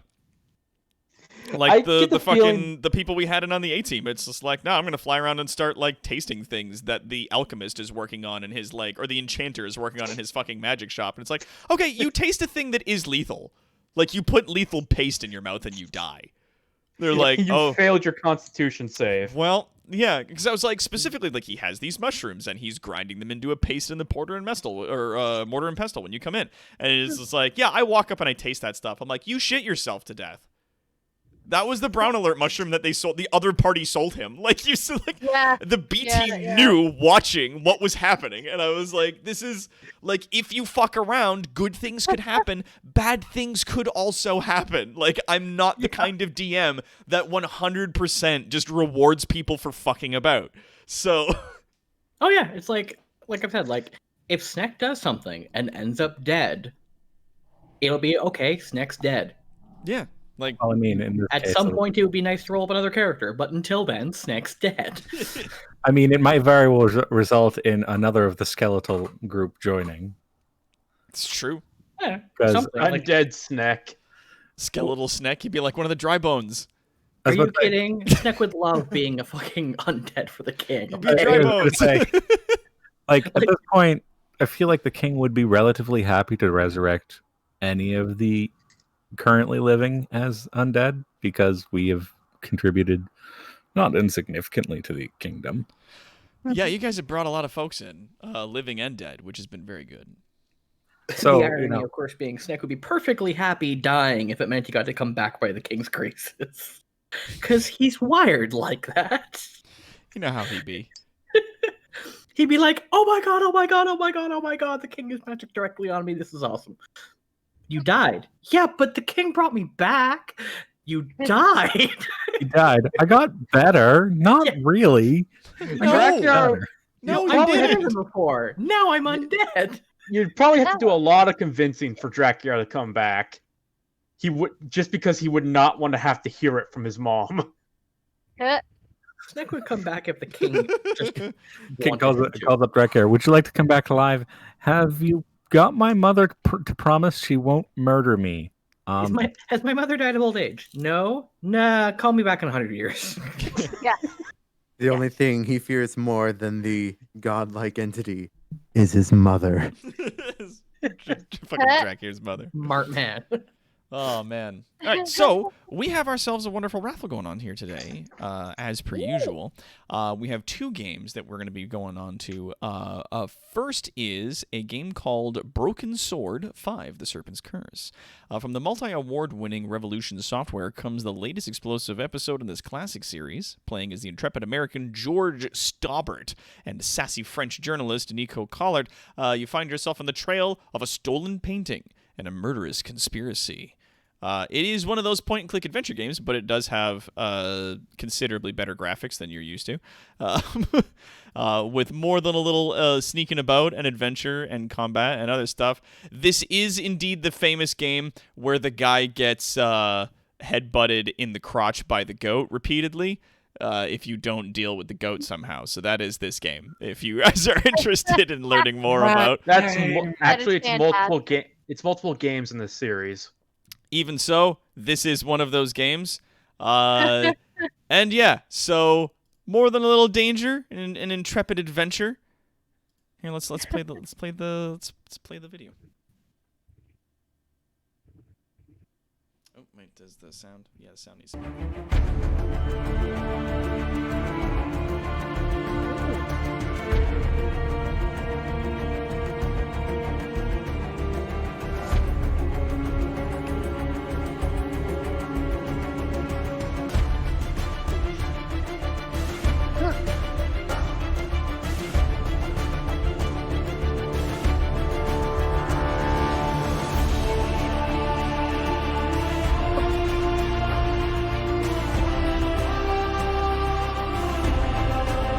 The art style of this is really interesting.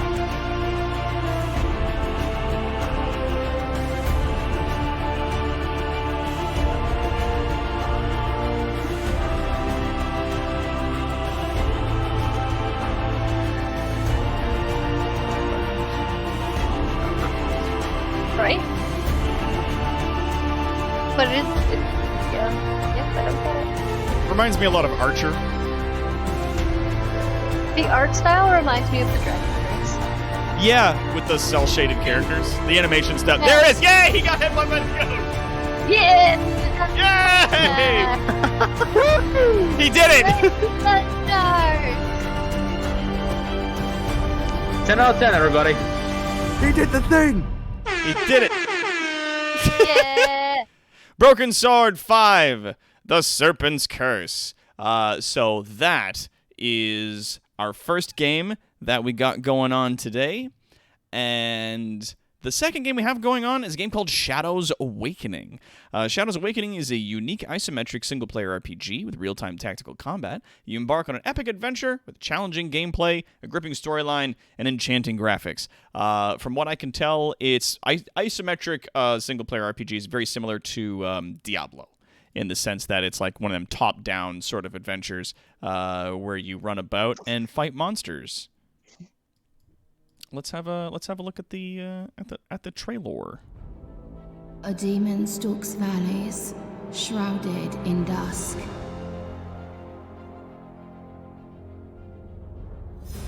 Spectral his form, no more than a husk.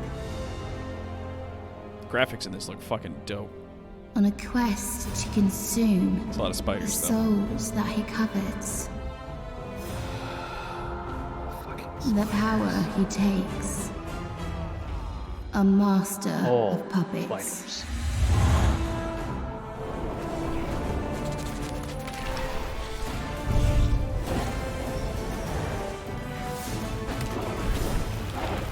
Oh, you get to play as like The all kinds of fates cool of this characters. world. Oh, you switch His between burden characters. to bear. His actions and choices bring life or despair.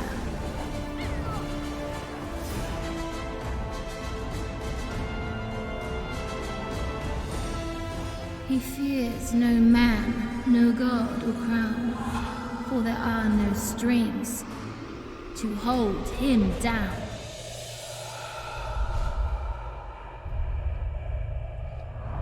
Shadows Awakening, which is rad. Out now on Steam. So there it is, ladies and gentlemen. That's the second game that we're putting on. Man pans, and also hydrate. Okay, I'm out of water. I ran out of water partway through the thing. So what do we got? We got 2 raids to Mr. Thanatos and Mr. Thanatos again. So Raktai put in two requests for Mr. Thanatos, and we got 1 request from Tonberry for the man pans.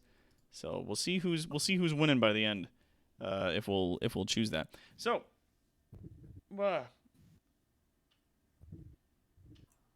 Couple minutes to get in on that. yeah, I'm gonna go get some water, and then I'll come back. But yeah, I'll give you guys till like 10:55. I'll give you like 6 minutes if you want to get in on the Regaful that we got going on today. It's just 5 megawatts. Yeah. I gotta ask Envy. I feel like Piffles would not be all for resurrecting as a skeleton. I don't want to. I want to be a goblin. Why isn't it doing You'd be a points? goblin skeleton, but the big reason why The raffle's on. I don't know why it's doing it. I would miss my ears. you would. Sorry, you'd miss your what? My ears. Oh, I was gonna say that Skeletons don't have ears. They got my big ones. I like them. They're big. they big, but you also can't eat food. Yeah, I'd hate that. Let's not do that. I don't want. And it was like Talon's like Piffles as a skeleton, constantly trying to eat things. The only Considering good it, thing about being a skelly is I could keep a beehive inside me like you do. and you need to be stealthy less often than Talon does. Yeah, I don't know why the chat's not allowing us to see how many points we have. Oh, weird. Did the bot break? Is Eris even running right now? Should be. She was running earlier. She's been giving out announcements, I think. And like, Yeah, no. you know, people doing hydrate and stuff like that has been going off. Yeah, but hydrate that's is not... Volt. Oh, that's for volts and whatnot. Yeah. Yeah, no, it doesn't look like she's been on at all. Like I'm scrolling up and I'm not seeing anything from Eris, so I don't know if Eris has been running this whole time. Oh, for fuck's sakes. Let's see here. It says she's in Eris the is chat. the moderator thing in the chat. Yeah. Yeah.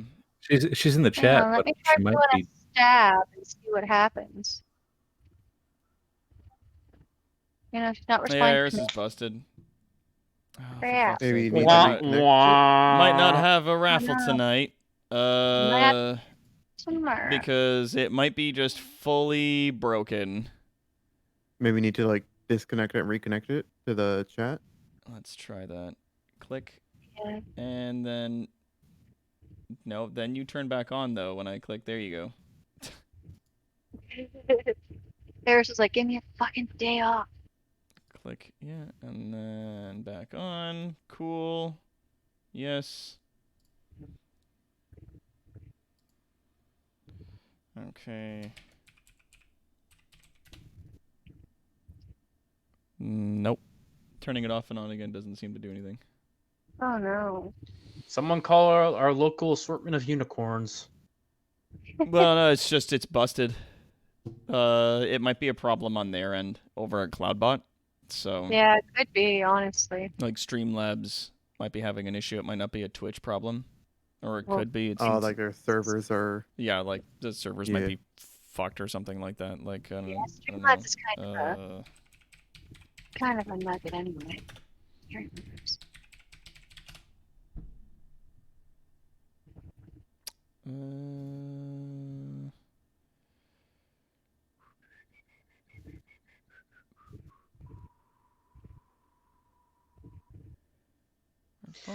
it looks like just no Ragaful tonight. Might not be.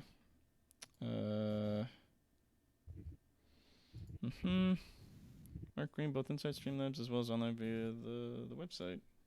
Okay. We're currently doing Twitch. Just ran a test command over the channel. It looks like that bit worked. Each of the commands currently activated. Okay, let's try. Yeah, this is not working. Oh no. It's not responding, and there does not appear to be a way to fix this. We'll have to do the raffle tomorrow. We can take some time tomorrow, take a look at it, Yep. and get unicorns to help. Yeah, all support for this seems to have been removed. Shit. Oh my god. Yeah, Streamlabs has basically just abandoned the bot. So they don't use it anymore. Streamlabs. Yep. He used to be cool, Streamlabs. Well, you might be able to use Nightbot then instead, but I'd like chat with Assorted Unicorn, see what she Yeah, knows. I'll have to talk to AU about it because, yeah, it's literally boiled down to like looking at their Twitter and looking at like the different things on their Streamlabs website. It's just they've deleted all the support threads that they have for it. Shit. And they're like, it's just like you can try toggling them off and on again, but by and large, like it's not supported anymore. They may have just abandoned it. Shit. That sucks. For fuck's sakes, guys. So much for having a cool thing. Yeah, well, that's We'll find another Streamlabs way to kind of do in a it. nutshell, is they're like, we can Yeah. do it just like they can, and we'll do it, and it'll be easy. And I'm like, okay. And then they immediately drop the ball, and they're like, oops, guess we fucked up everything because we can't do two things right. Like, cool, thanks. Love it. Yeah, no, cancel it. Okay, so now that's not even showing up in the chat. What's that? So, like, starting and then canceling the giveaway does not show up anything. Like, it should be posting a thing in the chat saying, like, oh, yeah, by the way, this was canceled. Like, the giveaway was closed. It's not giving us any info. No. Anything of the megawatts working? Like, can people play sounds? That's the thing, is that's not connected to CloudBot, though. Oh, no, it should be connected to the CloudBot store. That's a very good point. Yeah, people can do that. Let's also just... I just redeemed a beans. Did that? It did It go played. through. It played. Yeah, the beans played. That's weird. The point system might not be directly associated with the CloudBot. Like CloudBot might connect to your like reward system. Yeah. Well, because it uses megawatts in order to like buy the redemption of said sounds, so it's fine. But the rest of this seems to be very upset. So if I start like, it's just not maybe it's just not responding in the chat or something. There might be a disconnection between Twitch and itself, because it is still showing as like not only in the chat but also like it should still be set as a moderator. Yeah, ArisAI. It's a moderator in the chat, like it's Yeah. there. So I don't know what's causing that problem. It. It's just having a butt tonight. Yeah, troubleshoot it off stream. All right. Well, so it looks like there's not going to be a big thing tonight. So we'll carry these over for tomorrow, and we'll go from there. But thank you everybody for coming out. Thank you so much for your views and donations, your bits and subscriptions, all of your support here. We really appreciate it. Thank you again so much. And until next time, my bravest of citizens, I'm Toronto's greatest supervillain and evil genius, your kind and benevolent DM, Dr. Terrawan. This is our Layer 4.0. We are joined, of course, by our intrepid players. Off the top of the list, Esteban playing our skeletal hunter, Telrand. One closer to a happy family. Rainer playing our draconian sorcerer, Drakir. So if we retrieve Talron's daughter, and once we go back for the other girl the party adopted, does that mean Talron will have 2 daughters now? Maybe.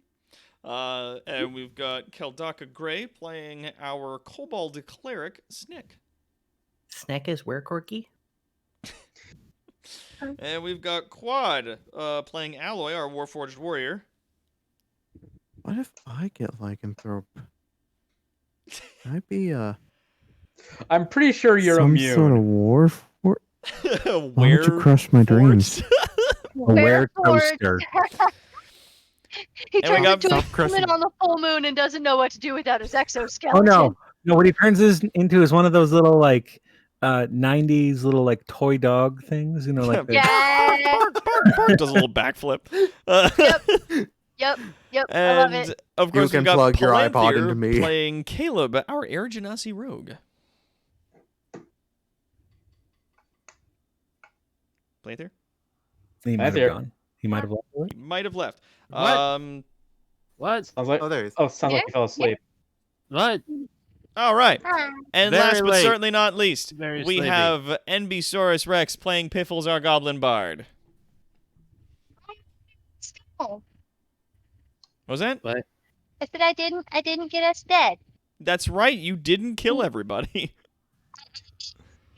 I am owed 1 big brick of granola. Yes, you are. And 1 Yes, you mushroom are. hunt. And And a mushroom hunt.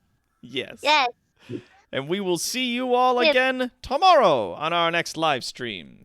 End of line.